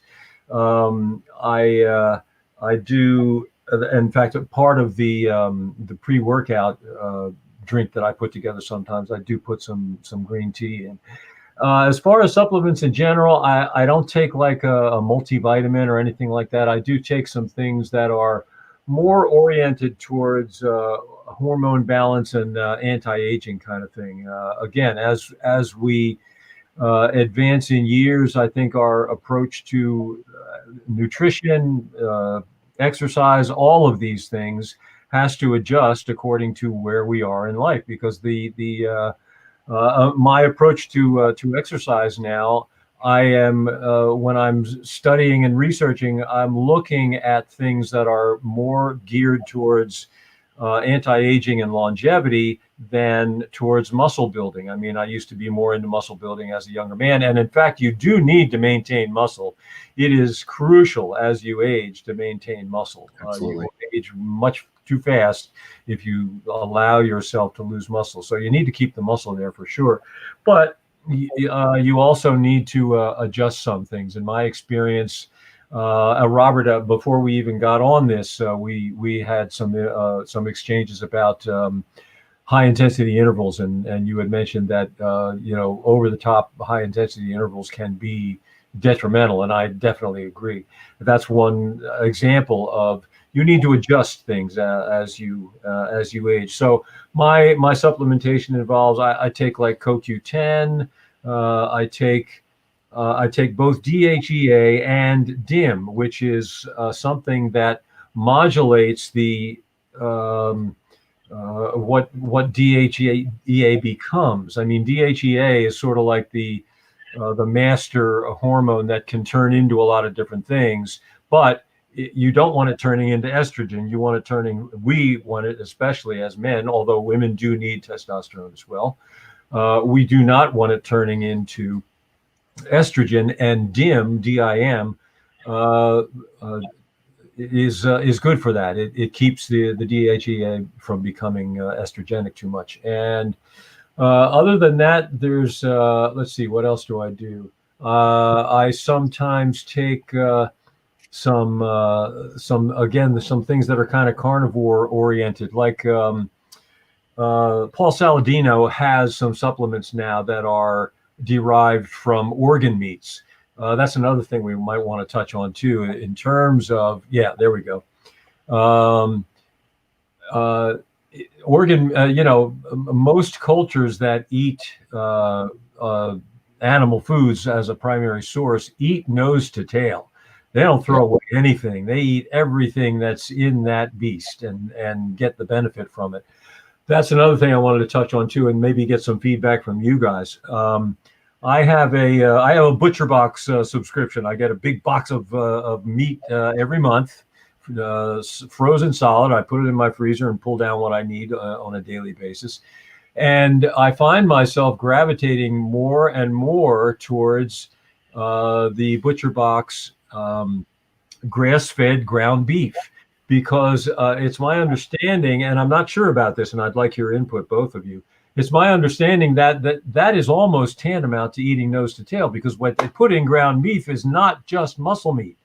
They put a bunch of other stuff in there too, so that it's going to increase the collagen fat from different sources. I don't know what they put in there in terms of organ meats or connective tissue or anything kind of thing like that. I mean, we all hear the rumors about hot dogs being like snouts and tails and stuff, and I don't know, but so I am eating basically ribeyes and grass-fed ground beef, and I really, really enjoy it. It tastes great to me, and I think it's really healthy. So, what do you guys know anything about what is actually in ground beef other than muscle meat? I've got some thoughts on that, but I'll put it over to Robert Frost first. It depends who's grinding it. I'm sure that makes it'll be different from different sources. Right. Yeah. Well, this, like I said, is Butcher Box, and it's all grass-fed. Yeah. Well, From my understanding of it, you're going to get almost everything in there, with the exception of some of the organs that they're taking out to sell. right. So they're taking out some of the organs, like liver especially, is one that's going to be very likely left out. This is why I'll do a lot of ground beef as well, because I want to get all of that stuff in there. Yeah. Especially it has to be a properly selected, right, grass-fed, all that stuff. Hormones. Yeah. I mean, you don't want to, guys, if you guys don't know what CAFOs are, so what do they call them? Commercial animal farming operations. Oh God. And they put the animals in these little tiny stalls, okay, and they're injecting them full of hormones, and they're not feeding them grass, or feeding them grains. Yep. And what happens is you're taking all of that in you, and the grains are sprayed with pesticides. So right, that cow is eating pesticides. You're getting the pesticides in you because you're eating the fats that have absorbed all of that. You're getting a very toxic animal. And I think it stands to reason. There's a reason why certain religions have diktats for the way animals should be slaughtered. They don't say, treat the animals poorly, right? I think that if the animal is sick and unhealthy and unhappy, you're on some level, you've got to be taking some of that in your body.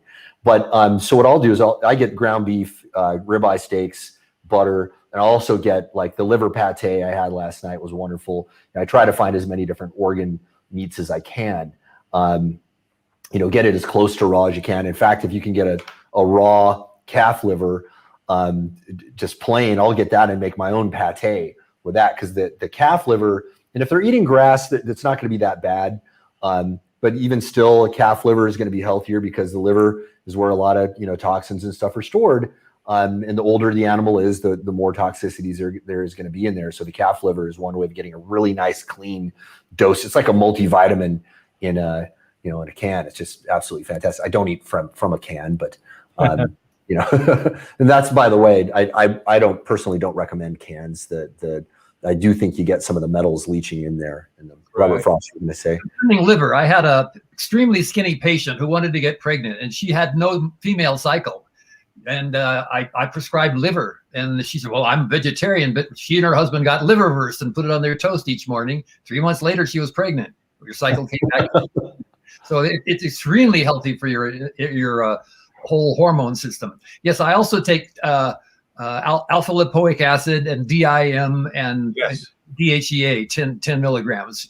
I also take a coenzyme Q10. I do take some folic acid if I'm not eating it. Otherwise, if I get my organ meat, then I have the folic acid there. And I do take a multivitamin, and I take extra vitamin A and vitamin D. I take all 4 of the vitamin E tocopherols and the tocotrienols. The tocotrienols, the other 4 of the 8 types of vitamin E, have been proven to increase the number of hair follicles per square inch that grow out of your head. And my hair has gotten a lot thicker. It's the individual hairs are thin with age, but there's more hair growing out because I've been taking the tocotrienols also. I remember before, Robert, on another thing that we were doing inside so Robert's part of a coaching group that Eric Graham and I run together. And Robert and a whole bunch of other health professionals were on. And Robert Martin, we got to get you on as a guest one of these days in that group. I don't know if I've given you access to that. I'd love to get you in there, man, because I think you would really vibe on what we have going on in there. But Robert Frost was talking about some of the nootropics. And I remember you mentioning centrophenoxine. I love centrophenoxine, the way it makes me feel. But it's another thing that my gut can't quite handle right now. But my experience, I mean, it's been one of the most effective nootropics I've ever tried. For me also, I was, a year ago, I was finding myself walking into rooms going, what was I looking for here? And when that would happen for more than 3 times a week or more than 2 times in one day, then I would take centrophenoxine, 300 milligrams, 3 days in a row. And then I would stop and my head would be fully focused for about another 3 weeks and I'd start to get dull again. Oh, time to do a little more. I find these things, the nootropics, are not to do every day. You will have side effects. You'll, aggression, uncontrollable and stuff that will come up. But for tuning up the mind and getting it to work, centrophenoxine gives me about 4 hours of really clear, focused mental energy. It really works. Yeah, but like anything else like that, none of it's a biological free pass. This is why we started this conversation with, the shotgun blast of information, and the intention there was to hopefully to get you guys to see the larger picture of basic health, because the best nootropic in the world is doing all the basics. Get proper sleep, proper nutrition, proper exercise, good, healthy, loving interaction with humans, sun, exposure to nature. All of these things are going to have a profound effect. Guys, I want to maybe take some questions. Is there anything else you guys wanted to talk about? Because we've got a few questions here I want to kind of loop back around from the watchers. But do you guys have anything else that you'd like to cover before we jump into some of those? Yes, concerning centrophenoxine, one of the side effects is lucid dreaming. It was sold 20 years ago under the name Lucidril because of that effect. Yes. It's extremely useful to have access to being able to recall your dreams. You'll get insights and ideas that you won't find any other way. As Carl Jung said, the world in front of us is like a mirror, and dreams are like a mirror behind us. And when you have both of them, you have a whole lot more insights. And your muse will show you the areas that you're not working on. I find a lot of male active violence in my dreams, war and stuff, and it's stuff that's not in my daily life where I'm really that dynamically male. And it shows me where I need to work for more balance. So yeah, centrophenoxine can be helpful for accessing the dreams. To help people put that, the centrophenoxine, in perspective, it's sort of a stronger form of another supplement, DMAE, dimethylaminoethanol. Centrophenoxine is very similar to that, but is actually even more potent than the DMAE. The DMAE you can find rather commonly in most vitamin stores, but the centrophenoxine is usually kind of a specialty item. You got to generally order that from like a nootropic distributor or something like that. I've never seen it in a store. I have. It's in health food stores, in capsules, in bottles. You don't have. Oh wow, it is now. Okay. Yes. Yeah. So for a long time there, I could only get it from specialty. Fill my water. I'll be right back. Go for it. Well, that's actually water. So that's a good topic to hit. Robert Frost. Man, there's so many things I want to talk to you about that I want Robert Martin to be in on as well. I want to see if I can fill up the time with this in a way that's interesting, where we can restate the question. Water. So Robert Martin just got water.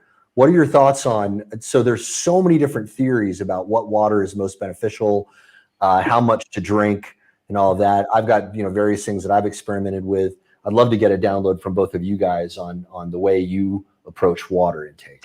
Well, this water that I just refilled my glass with comes from a filter from a company called TerraPure, TURUPUR.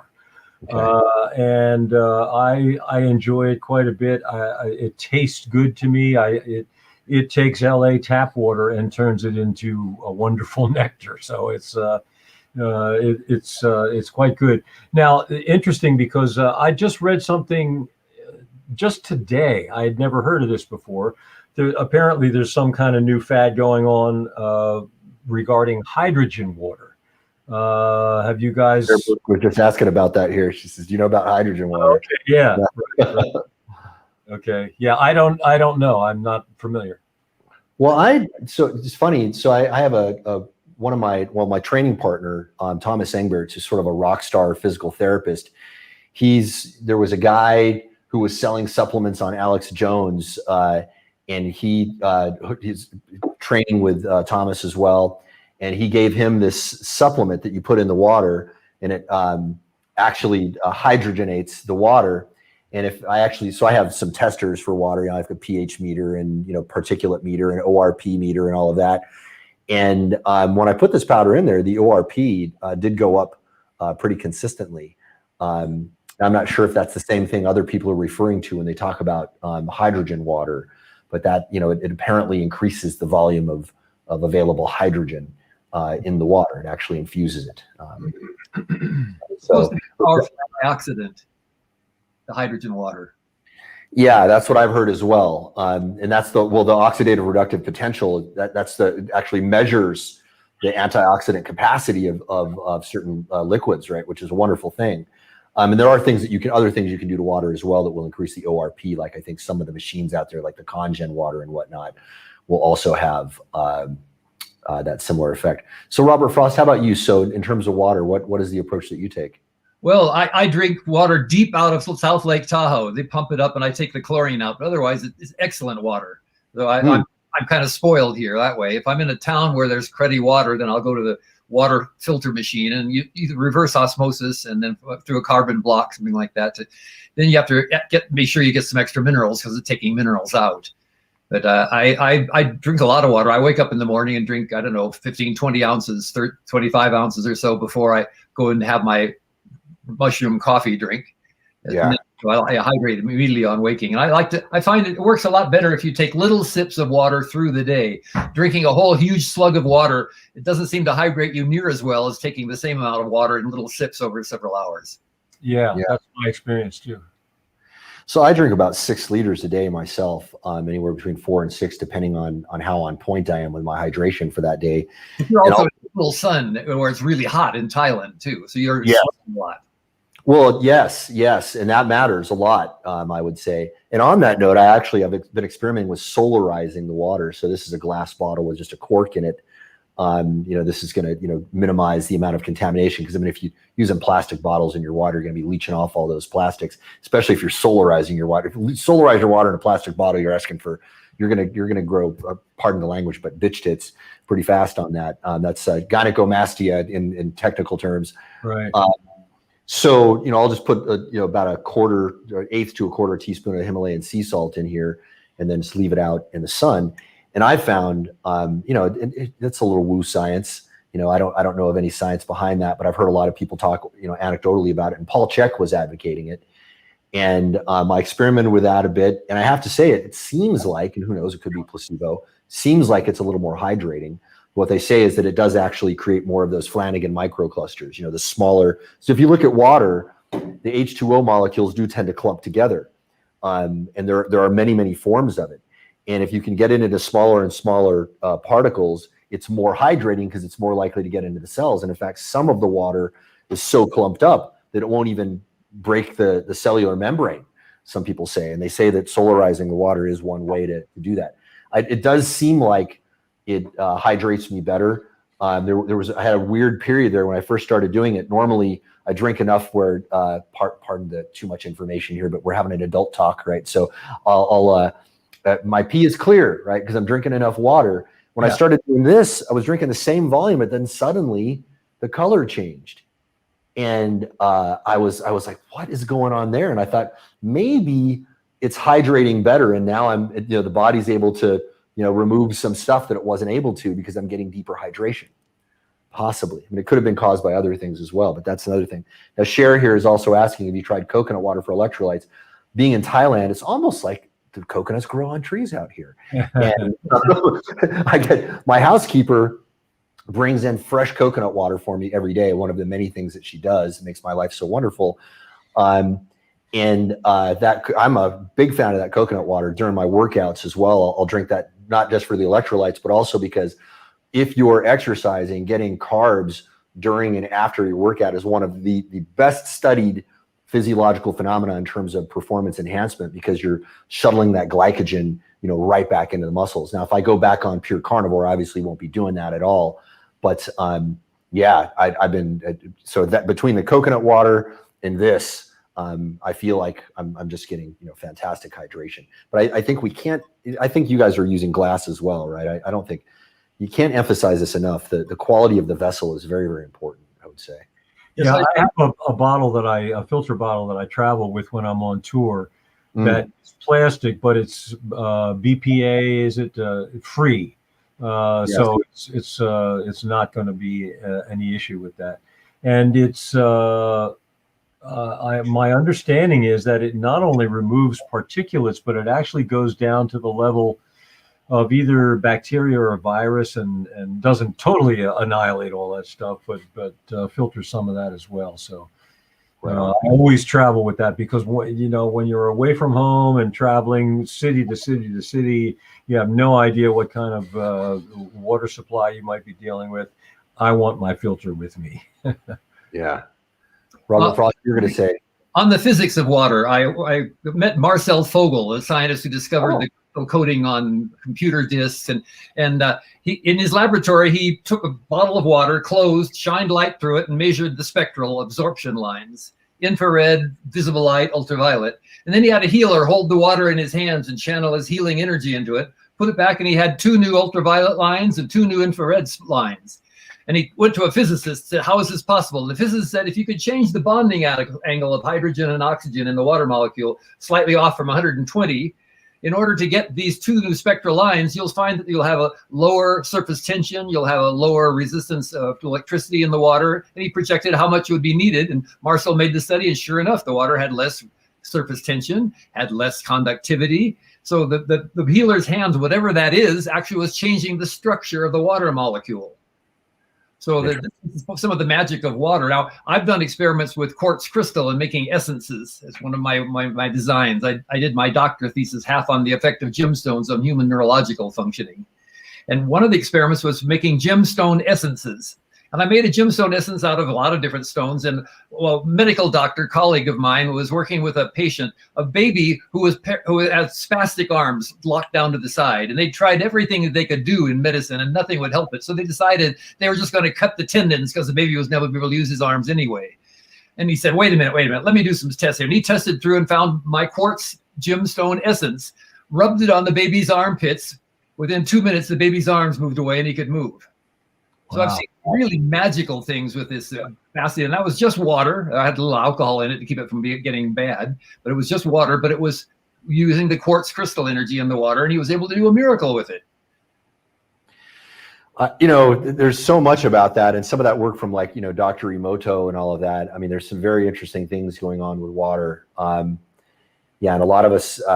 By the way, you mentioned Marcel Vogel. I actually met him when I was young. My mom was deep in the sort of alternative health and healing communities in the Bay Area. And I got to meet him and Warner Earhart and guys like that. There were guys doing all that interesting work in the 70s, like the late 60s and 70s. And you probably met, I imagine you met him in the Bay Area as well. Was that? Yes. I think he hangs down there. Yeah. Interesting stuff. So, okay. Anything else you guys want to cover before you've got some really great questions here from folks. Just to make a quick comment, you reminded me by your mention of the baby's armpits. Speaking of armpits, now this is a wild thing that I would never have imagined, but I've discovered that it's not just happened to me. There are quite a few people who have experienced this as well. Since I have gone carnivore and gotten rid of all plants, I don't need deodorant. I have not used it for 2 years, and I don't.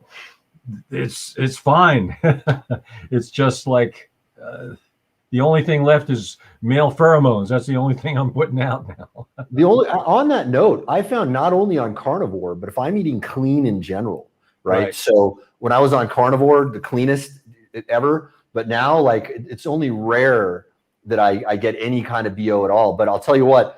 I remember, I think the last time I had anything from McDonald's or fast food was a year and a half ago, and I stank for a week. It literally was hours later. I'm like, oh God, what is this coming out of my body?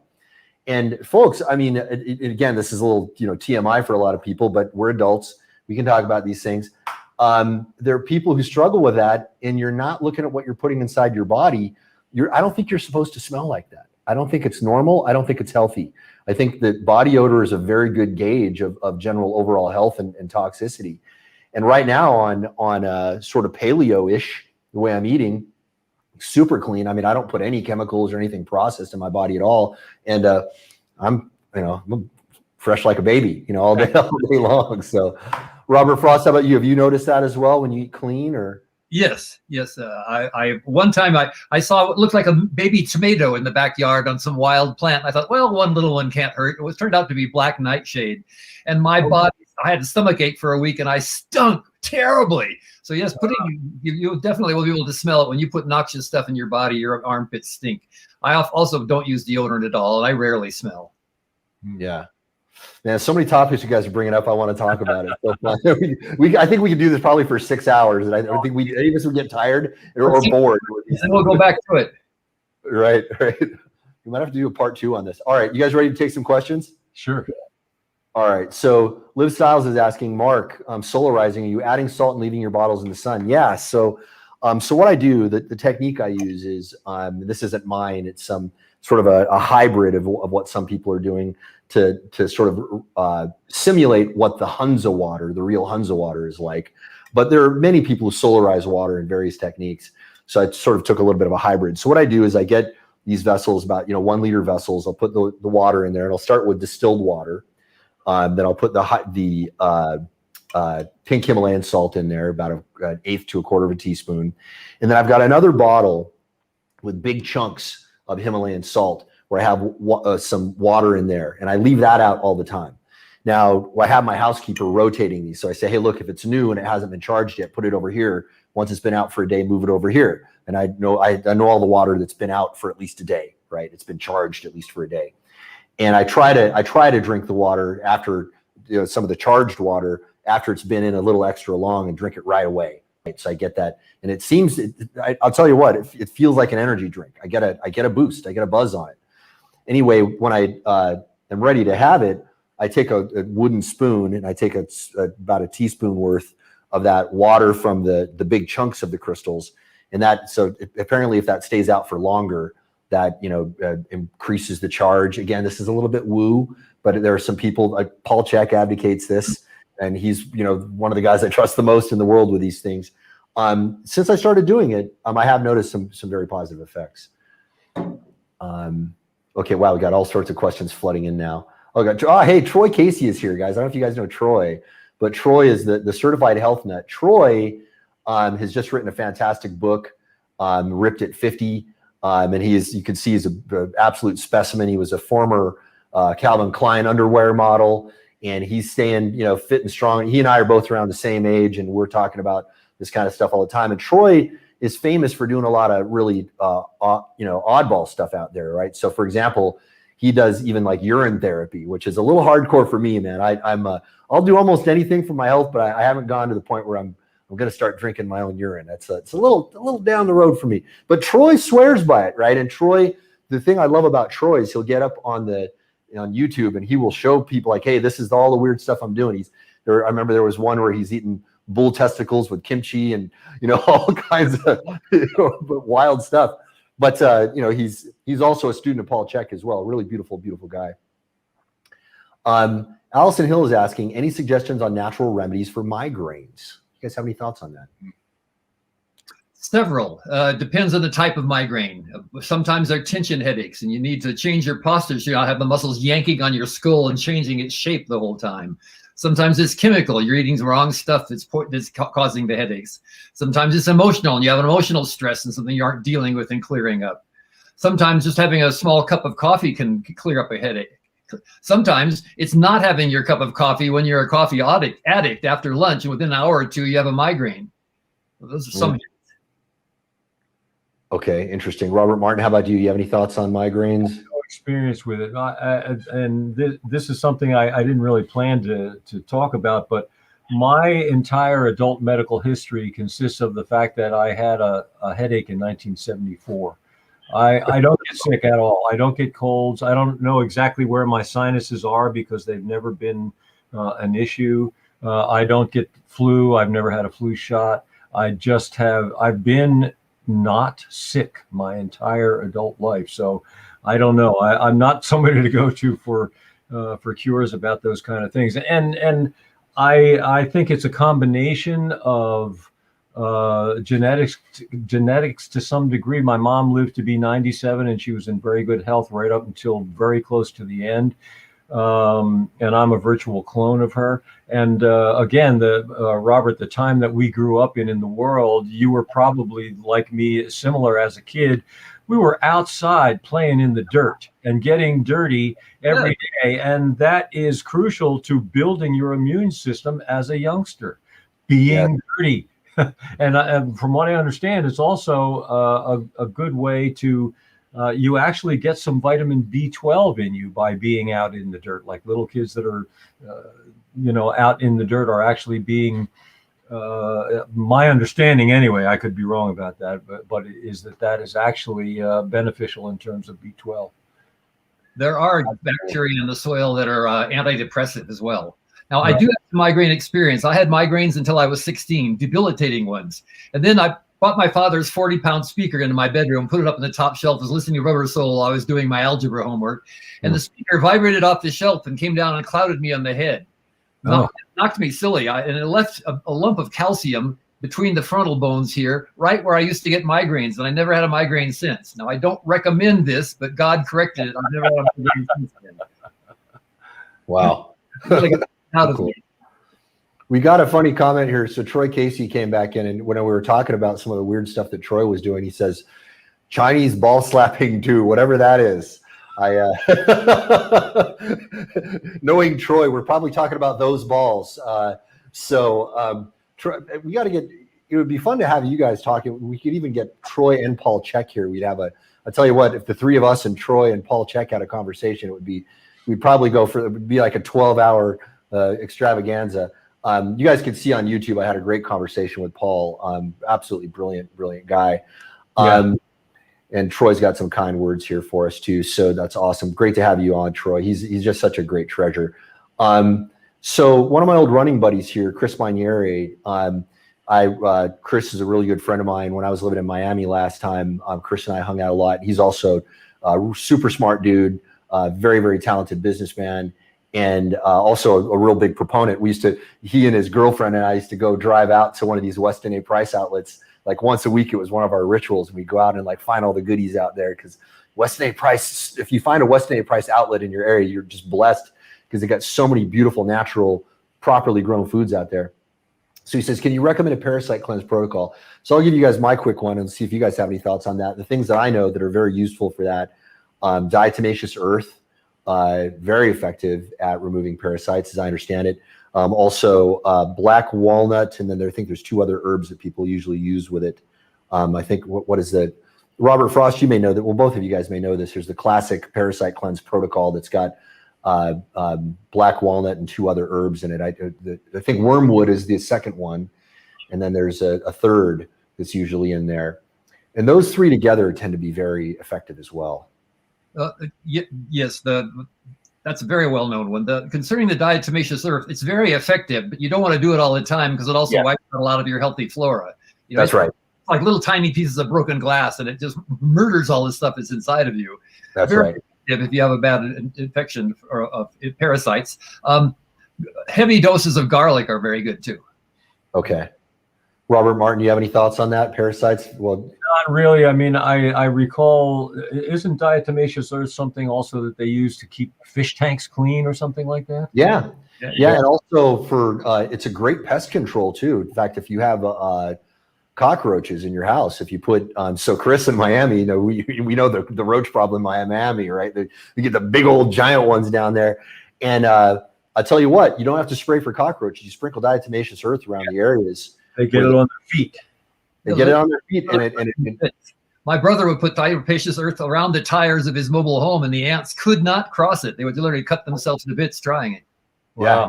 Yeah, exactly. So people use it in gardens as well. It's absolutely fantastic for that. Pest control in gardens, one of these fantastic ways of doing, all natural horticulture. Such a great chemically. Yeah, without putting chemicals in there. It's beautiful. Cher Burke here was saying, so I was never sick for 66 years until I took methadone. Cher was very forthcoming about talking about that. She was prescribed methadone, not as a lot of people take it, coming off heroin, but it turns out that methadone is just as addictive as heroin, and she was prescribed it for pain, and it just messed her up, for a long time. And she had to, this is, one of the problems with big pharma. And this, I think we probably all share similar thoughts on this. We haven't talked about it that much, but pharma is one of the causes of a lot of disease right now. Yes. It's as are CAFOs that you mentioned earlier too. There was in the 80s when I was doing a lot of touring, I had a lot of friends in San Francisco, and I would drive between LA and San Francisco quite a bit. And there was a giant CAFO I think it was near Kettleman City or something like that, up the 5, up through the heart of the California there. And man, the first time I went through there, I thought, wow, look at all those cows standing in all that mud. And I realized the reason they were standing in mud because it was their own urine and feces that they were basically standing in. That is the source of the meat that most people eat. Yep, absolutely. Yeah, and I mean it's an absolute tragedy. And I mean, I was there. There's even a lot of misinformation out there. I remember there was this one, well-known doctor who, I got into a Facebook spat with him, and he was like, "Oh, the difference between grass-fed and grain-fed beef, that's all been debunked." And I was like, "Well, show me your science, buddy, because I'm pretty sure that's 100% wrong. Like everything I've read, and just on a chemical level, if you feed the beef grass, the omega 369 profile is way more favorable. Balance, correct? Yeah. Yeah, and that's, I mean, for me, people think, when I eat meat, I feel sick. Well, what kind of meat are you eating?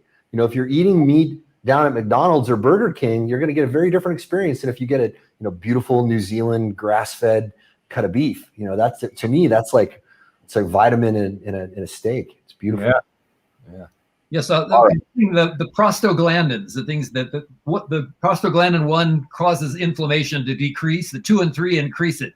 Prostaglandin 1 is made out of omega 3s, and the prostaglandin 2 and 3 are made out of the omega 6s. So if you're getting all this meat that's fed grain, there's almost no omega 3s in it. Right. And if you're not eating fish or fish oil to build those up, you're going to have runaway inflammation. And most of the diseases and pains that people suffer from today are characterized by having out of control inflammation. Inflammation is natural. You need it at the start of a healing process. But the problem is it doesn't stop. And this continued inflammation is the cause, or at least a contributing factor to most of the suffering of humans today. 100%. And that's not even mentioning the pesticides on the grains and all the hormones that they're pumping in there and antibiotics, right? I mean, we're speaking of the microbiome, we're talking about getting the microbes from the dirt and all of that. When you're eating animals or eating vegetables, if you're eating something that has had its microbiome tainted by some of these processes, feeding antibiotics is a great way to totally destroy the natural microbiomal balance. You're going to transfer a lot of that to you when you eat it. And if those animals are exposed to a lot of glyphosate also, you're going to get that too.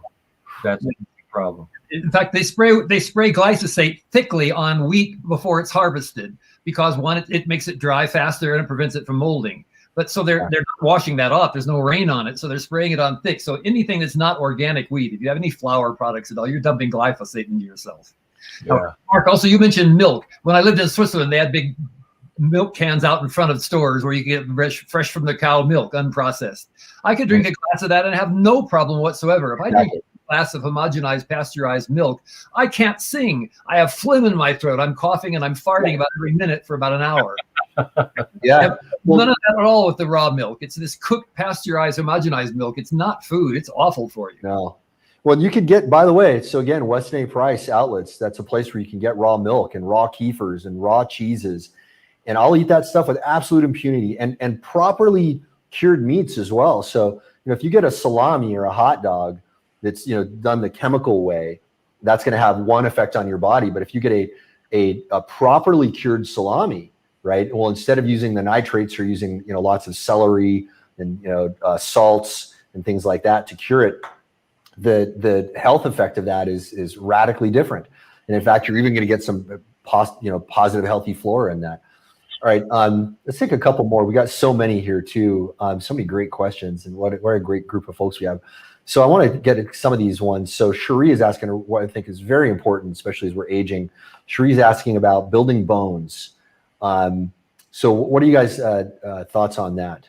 Anything specific? Heavy resistance exercise. Flexing the bone causes the osteoclast to go to work and osteoblast and build the bone mass back up. Broth and minerals are important, but the exercise is vital. That will build it up. Absolutely. And one problem, I'm glad to see that a woman is asking this, because they tend to think about exercise in terms of getting on the treadmill.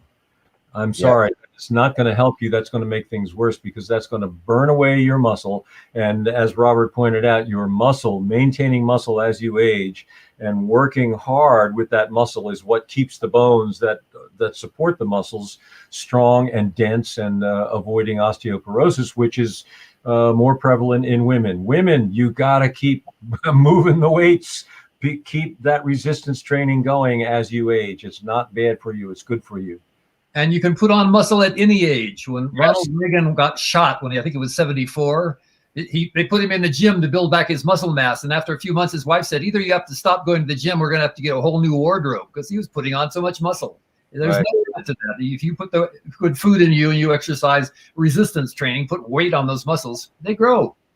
And I started two or 3 years ago. I thought, they say that you lose muscle as you get older. You lose your lean muscle mass. So I thought, well, before I get older, I think I'll build up some muscle. And it only took me about 3 months to put on about 12 pounds of muscle. Just had to work out hard in the gym and up my protein a bit. Awesome. Yeah, I wanted to mention real quick. I had mentioned earlier, but never went into it. I've changed my exercise protocol a little bit recently. Oh yeah, I see and feel the results of it. I have grown more muscle in the last month or so. I only exercise, do the strength work twice a week now. This is a protocol that I just learned that I decided had some merit, and I've tried it, and it has worked for me. I do basically 6 movements. I think in terms of movements, not biceps curls or whatever. I want to train this movement, my arms going up in the vertical plane. I want to train that same movement pulling down in the vertical plane. I want to train pushing my arms out in the horizontal plane, and I want to train pulling in the horizontal plane. And I want to train for the lower body. I want to train a deadlift, which is, you all know what a deadlift is, and squats, so that I'm working glutes and quads and all that stuff. Those 6 movements will hit pretty much everything you need to hit. And you go for a rep range of around 12 reps, so that you are spent by the time you get to the 12th rep and really can't go any further. And you do it with a timing of like 2 seconds. There's the concentric phase and the eccentric phase of an exercise. For instance, in a pull-up, pulling yourself up is more difficult than letting yourself back down. So what you do is you on that pull, on the concentric, you count 2 seconds. About 2 seconds. Then you do it with breathing. I go exhale for 2, and then on the release you inhale while you're releasing it for 3. Now that's the count. Two on the difficult phase of the exercise, inhaling for 3 counts on the way back in. Do those 6 exercises with that timing, and which makes it more difficult too. I mean, a lot of people just like plow through a bunch of push-ups and don't even think about it. But if you do your exercises with a focus and a thought about, okay, as I'm pulling in, I'm going to count this way, and as I'm releasing, I'm going to count a different way, and do your 12 rep range, do your 2 to 3 count range, and 1 set of each exercise twice a week. And man, it's amazing. It's amazing the difference that it has made for me. I would think that's not enough exercise, but it's been remarkable.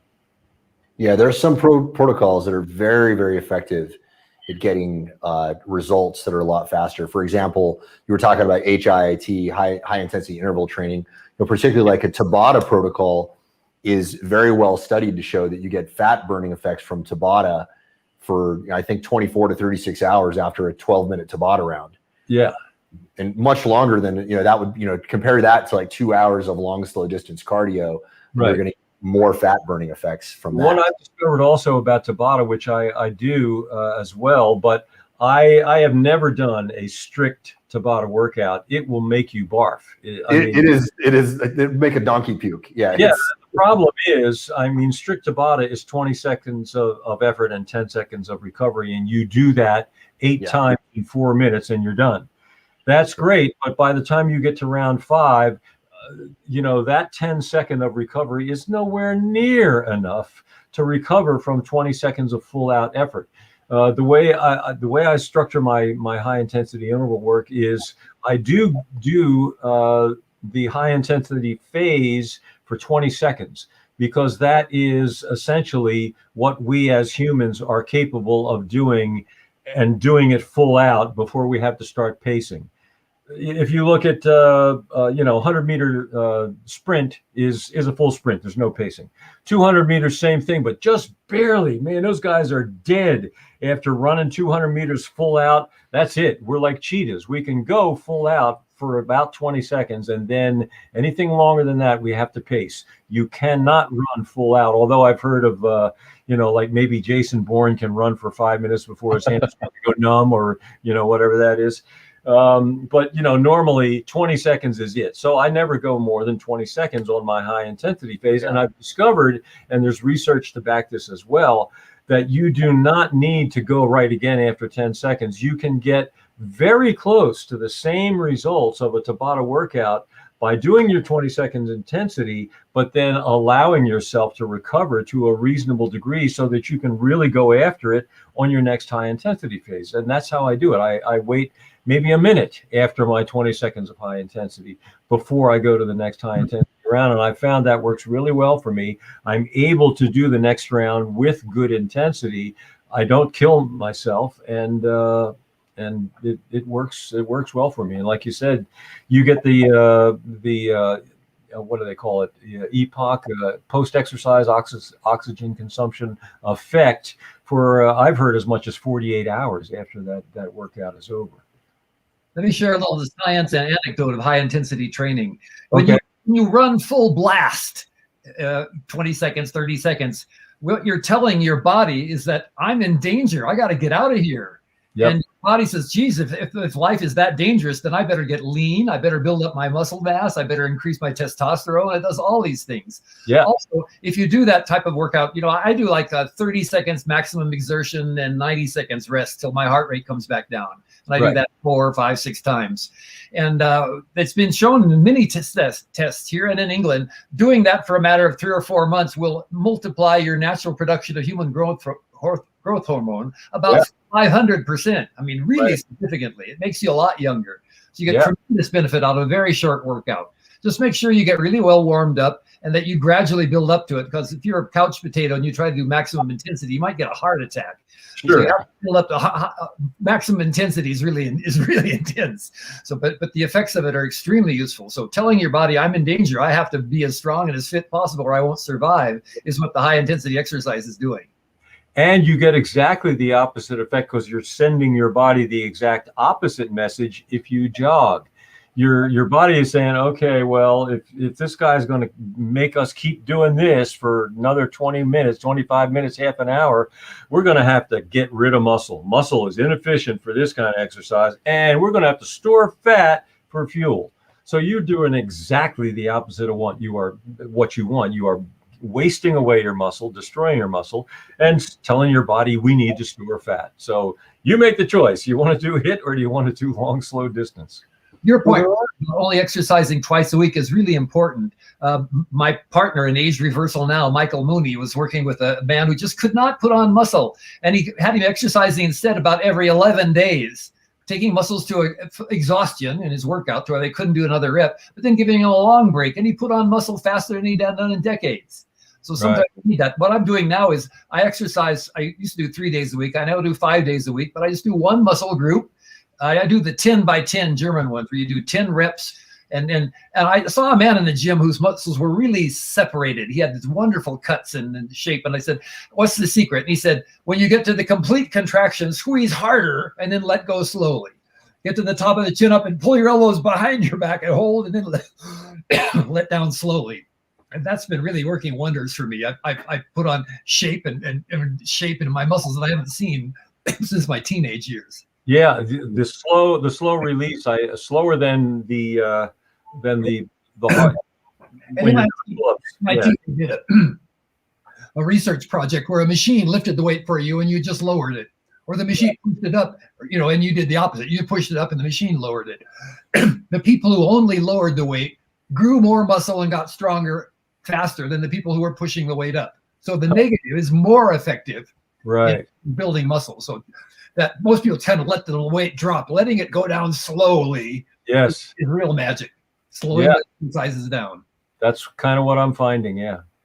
Now the flip side of this is there are guys like if you look at like David Goggins, right? I mean, he's Right. a physical specimen where he's got long distance cardio and he's got massive muscles. And you can get both, but he also trains like a beast all the time, right? If all he were doing were the long, slow distance, well, he doesn't do long, slow. I mean, I think he's running a pretty fast clip too, because I mean the guy does ultra marathons and all that, and he does deadlifts and all those other things.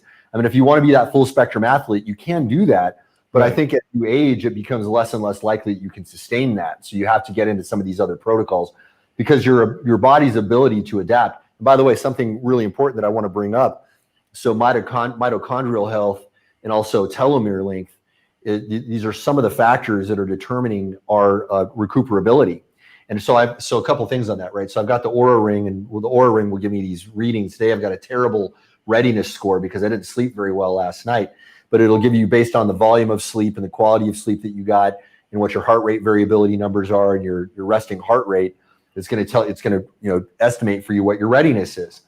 And if you need 11 days of recovery, there are scientific ways to know it. I mean, you can know it intuitively by listening to yourself and all that. But of course, we tend to underestimate what we can accomplish because we're like, oh yeah, I don't feel good today, so I'll give myself another recovery day, when actually you need to get your ass back in there and get after it. But yeah, you need to be conscious of this and you need to kind of to balance that out. But everything that we've been talking about so far is all mitochondria positive, right?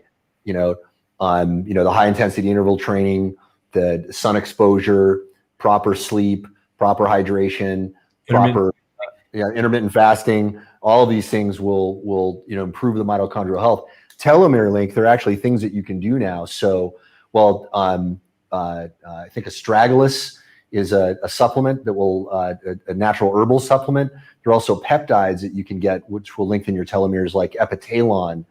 And your telomeres are so there's even a company out there called TeloYears, and they will give you what they call your biological age. And the length of your telomeres is one of the more reliable actual measurements of what some people are now, which I'm sure this will be modified, probably in 5 to 10 years, maybe even 1 year at the rate we're going now. But it's one of the best markers that we can look at. So, you send a sample off to these guys, and they will look at your telomere length, and they'll tell you this is what your biological age is. What was the name of the company? NAD, TeloYears. Company. Yeah, it's the name of a company. And they'll test your telomere length. And if you take epitalon and NAD, it's another one that intravenous NAD is way more powerful than the oral, but very, very expensive and not pleasant. But you can get an NAD drip, and that both of those show a marked improvement in telomere length.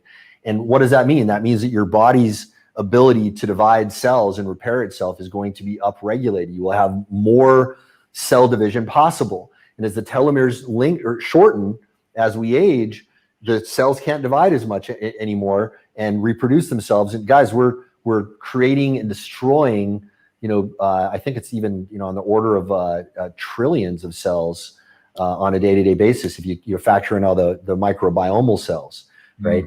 So absolutely essential to factor into all of this. And I don't think my recovery would be what it is right now if I weren't doing things to actually have impact on the telomeres. Are you guys doing anything like that? Any like NAD or epitalon? Yeah, there's a company, I can't remember the name of it right off the bat, but they have a product called Telo SC that I've used, which contains, I think, telomerase, which also is a benefit for your telomeres.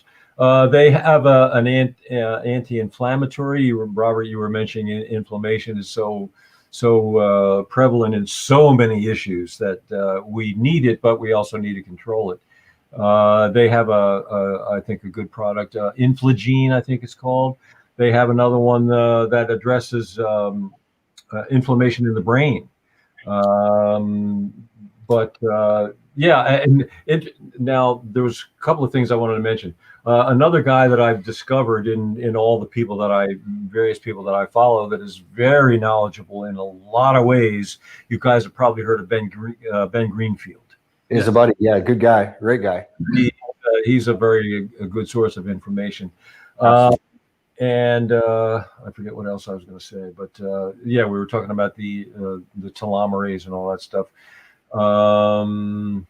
So yeah, let me relinquish the floor for a minute. Okay, I'd like to invite our watchers who have knowledge about extending life or who want to learn about it to join our Age Hackers Facebook group. Great group. We discuss these things in detail, and there's a lot of people who are more knowledgeable than I, and we share with each other to our mutual benefit. Actually, yeah. So maybe to close this out here, and yeah, we could go for a long time, but we've all got stuff we want to get. I got to get to a workout here pretty soon, actually. I might have to ask you guys to come back on, and maybe I tell you what, if I could do this with Paul Chek and Troy Casey, would you guys be down? Sure. Yeah. That would be so awesome. I know I could get Troy on. Troy would come and do it at drop of the hat. Paul's crazy busy all the time, but Troy can probably help us get Paul in on this as well. Hopefully Paul remembers the conversation he and I had.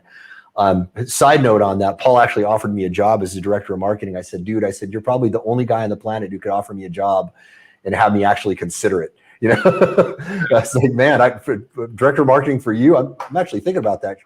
I'd have to shut down my company. What would I do? Anyway, that'll be a lot of fun. But Robert, anything you want to plug? So Robert Martin's Facebook group, really great, or Robert Frost's Facebook group is fantastic. I've gotten some great information in there. Robert Martin, I remember last thing I saw you sell was a raw vegan diet book, and obviously that you're not doing that now, weren't you? I don't remember selling a book. I did have a fitness system that I created all those years that I was touring. Okay. Primarily body weight fitness system, which I don't market anymore. I've really put my focus on the music, and so if there was anything I'd want to sell, it would be to, go to my Bandcamp page and buy some of the music that I've got available there. But I don't. You know what? Friend me on Facebook or follow me on Facebook, and the information about my Bandcamp page is on there. So you can also say that if someone has a piece of music that they want to have professionally arranged, organized, mixed, mastered, you're a genius at that. I thank you very much. Yeah, I enjoy that. It's something that I've delved into. Well, I've been involved in it for years. I mean, I first started working at Sigma Sound Studio in Philadelphia in 1968, the year after the Beatles put out Sgt. Pepper, which was recorded incidentally on 3 tracks. Or no, was it 4? I think it was 4. That was the big breakthrough. It was 4. But they did all of these really weird things to the tape, I think, right? Didn't they? Yeah, they went back and did backwards things and all kind of stuff like that. But yeah, the mixing and mastering and the way that technology has metamorphosed over the years. Metamorphosized, what's making up it's just incredible, and I've lived through all of that stuff and seen it. And now I have right here in my laptop a more capable studio than any physical multi-million-dollar studio not that long ago, and including the greatest orchestral sounds you could ever want, European magnificent 9-foot pianos, and all in plug-in form, all amazingly accurate. Most of it now going to physical modeling as opposed to sample-based. Yes. Sample-based is hugely data intensive and storage intensive. But physical modeling, it's just a plug-in that allows you to manipulate all these minute factors and do it with a very small footprint as far as the app and storage and all that. So it's phenomenal. It's a great time to be alive in so many ways, but as a musician, certainly. And just so you guys know, Robert's also going to be touring here. So Robert's doing the Zappa Revival Band with all the old Zappa players. They're going to be touring with King Crimson as soon as the COVID lockdown lets them tour. Yeah. You guys are not familiar with King Crimson. I mean, just just what an amazing musical tour de force that show is going to be. That's going to be pretty epic. Yeah. The Zappa Band and King Crimson. Yeah. By the way, so Patricia Fripp is one of my Facebook friends. She actually endorsed one of my books years ago. She was I don't know if she still is, but she was in charge of the NSA, but that's Robert Fripp's sister. Wow. Super, super talented family out there. But Robert Fripp is he's still alive, right? And still part of Crimson, right? Okay. Yes, he is. The same old crew. Some of the same guys. Tony Levin has been the bass player forever. He used to play with Peter Gabriel for a while, and Fripp is still there. I think there are quite a few of the original folks. Yeah. And how many of those is it? All the old Zappa guys that are with the band now? Or? It will be 6 of us, and from different eras. Yes, because you had people in and out, right? You even had Terry and Dale Bozio, I think, for a while there. Yeah. Right. Yeah. That's the missing persons, I think. They turned into. Right. Yeah. I'm So music one with the recordings. I got the East-West pianos. It's incredible, 85 gigabytes, and I've taken out sounds, played staccato, piano, and forte, and recorded the individual ones and faded at the end. And I have it now so that you can just use your piano keyboard to play on your computer keyboard. Yes. And you can play chords with the chord player. So I'm making like the world's easiest to play musical instruments. And anybody who has a laptop with them can now have quality professional piano sounds coming out. So it's insane. They're almost finished, ready. The piano that I use now is modeled. I used to use Ivory. They have a number of wonderful models that they've sampled with Ivory, but I now use a plugin. I endorse them called Pianotech. It's made in France, and it's totally physically modeling, no samples whatsoever. Okay. And it's amazing. We can talk about that at some point. It's inexpensive, and it's again very, very small footprint and phenomenal sound and phenomenal tweakability. you guys are so inspiring. You guys are more active than most of the teenagers I know. And I want everybody to watch this and just pay attention to this, okay? These guys are so accomplished, and they're still going, and they're still moving. And I think this goes hand in hand, right? It's not just that you're fit and healthy, that you're active. It's that you're active, that you're fit and healthy. And it's sort of it's a cycle, and you guys are in the positive, end of that cycle. But you'll know if you fall out of that, you're gonna lose that health. So for anybody watching, if your health is not where you want it to be now, hopefully these two gentlemen are a beautiful inspiration for you to get back on the right side of it. You guys know what you need to do for the most part, right? Yeah, there's knowledge to be gained out there, certainly. But most of us know that we shouldn't be eating junk food. We shouldn't be watching TV late at night. We shouldn't be, harming our sleep. We shouldn't be pounding alcohol and putting all sorts of, negative chemicals in our bodies. We know these things, but we're not doing it because culture right now is geared towards getting us to do stuff that is unhealthy for us. And we're not only doing it, we're glorifying it. So we need to get more people out there glorifying what these guys can do. The people who are doing what the rest of the world is doing are going to get the results that the rest of the world is getting, right? So if you want to do things that are extraordinary, you've got to do extraordinary things. I think these should be things that everybody should be doing. But yeah, I've always felt that my level of health should be considered normal, not bizarre. Yes. Yes. Yeah, we shouldn't be. It's funny that we even have to have this conversation, right? If culture were healthy, right? If we were living in a healthy society, we wouldn't have to have this talk. It would be like, hey, everybody's talking about this and everybody's sharing that knowledge. So I just want to inspire everybody to do that. I've seen people turn around in their 50s, 60s, 70s, even 80s. It's you never can turn their health around. It is absolutely never too late.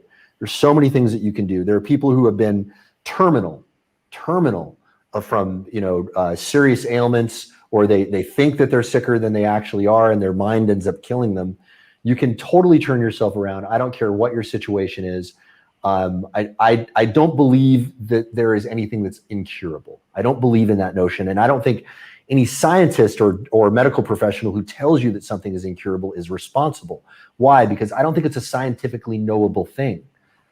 Yeah. To say something is incurable would mean that you know all of the possible cures, and you don't, right? So There have been cases of remission from every incurable disease. And if someone had done it, then you probably can do it too. Yeah. that's right. Before we wrap up, I want to say thank you so much, Mark, for organizing this, and thank you so much, Robert. So great to meet you and experience your knowledge and wisdom. So thank you. Thanks to you guys too, man. Absolute pleasure. Yeah, I've known both of you guys for a long time now. Robert, much longer, or Robert Martin, much longer. Robert Frost, a great new friend, a newer friend. But yeah, I've just got enormous respect and warmth for you guys. You guys are a beautiful, shining light. Keep it up, man. And I hope we have more of these conversations and that we spread more of this out there and inspire people, because the world needs it right now. So thanks. It's been wonderful. Yeah, absolutely. All right. Take care, everyone. Everybody have a good night, beautiful day wherever you are, and stay healthy and stay strong.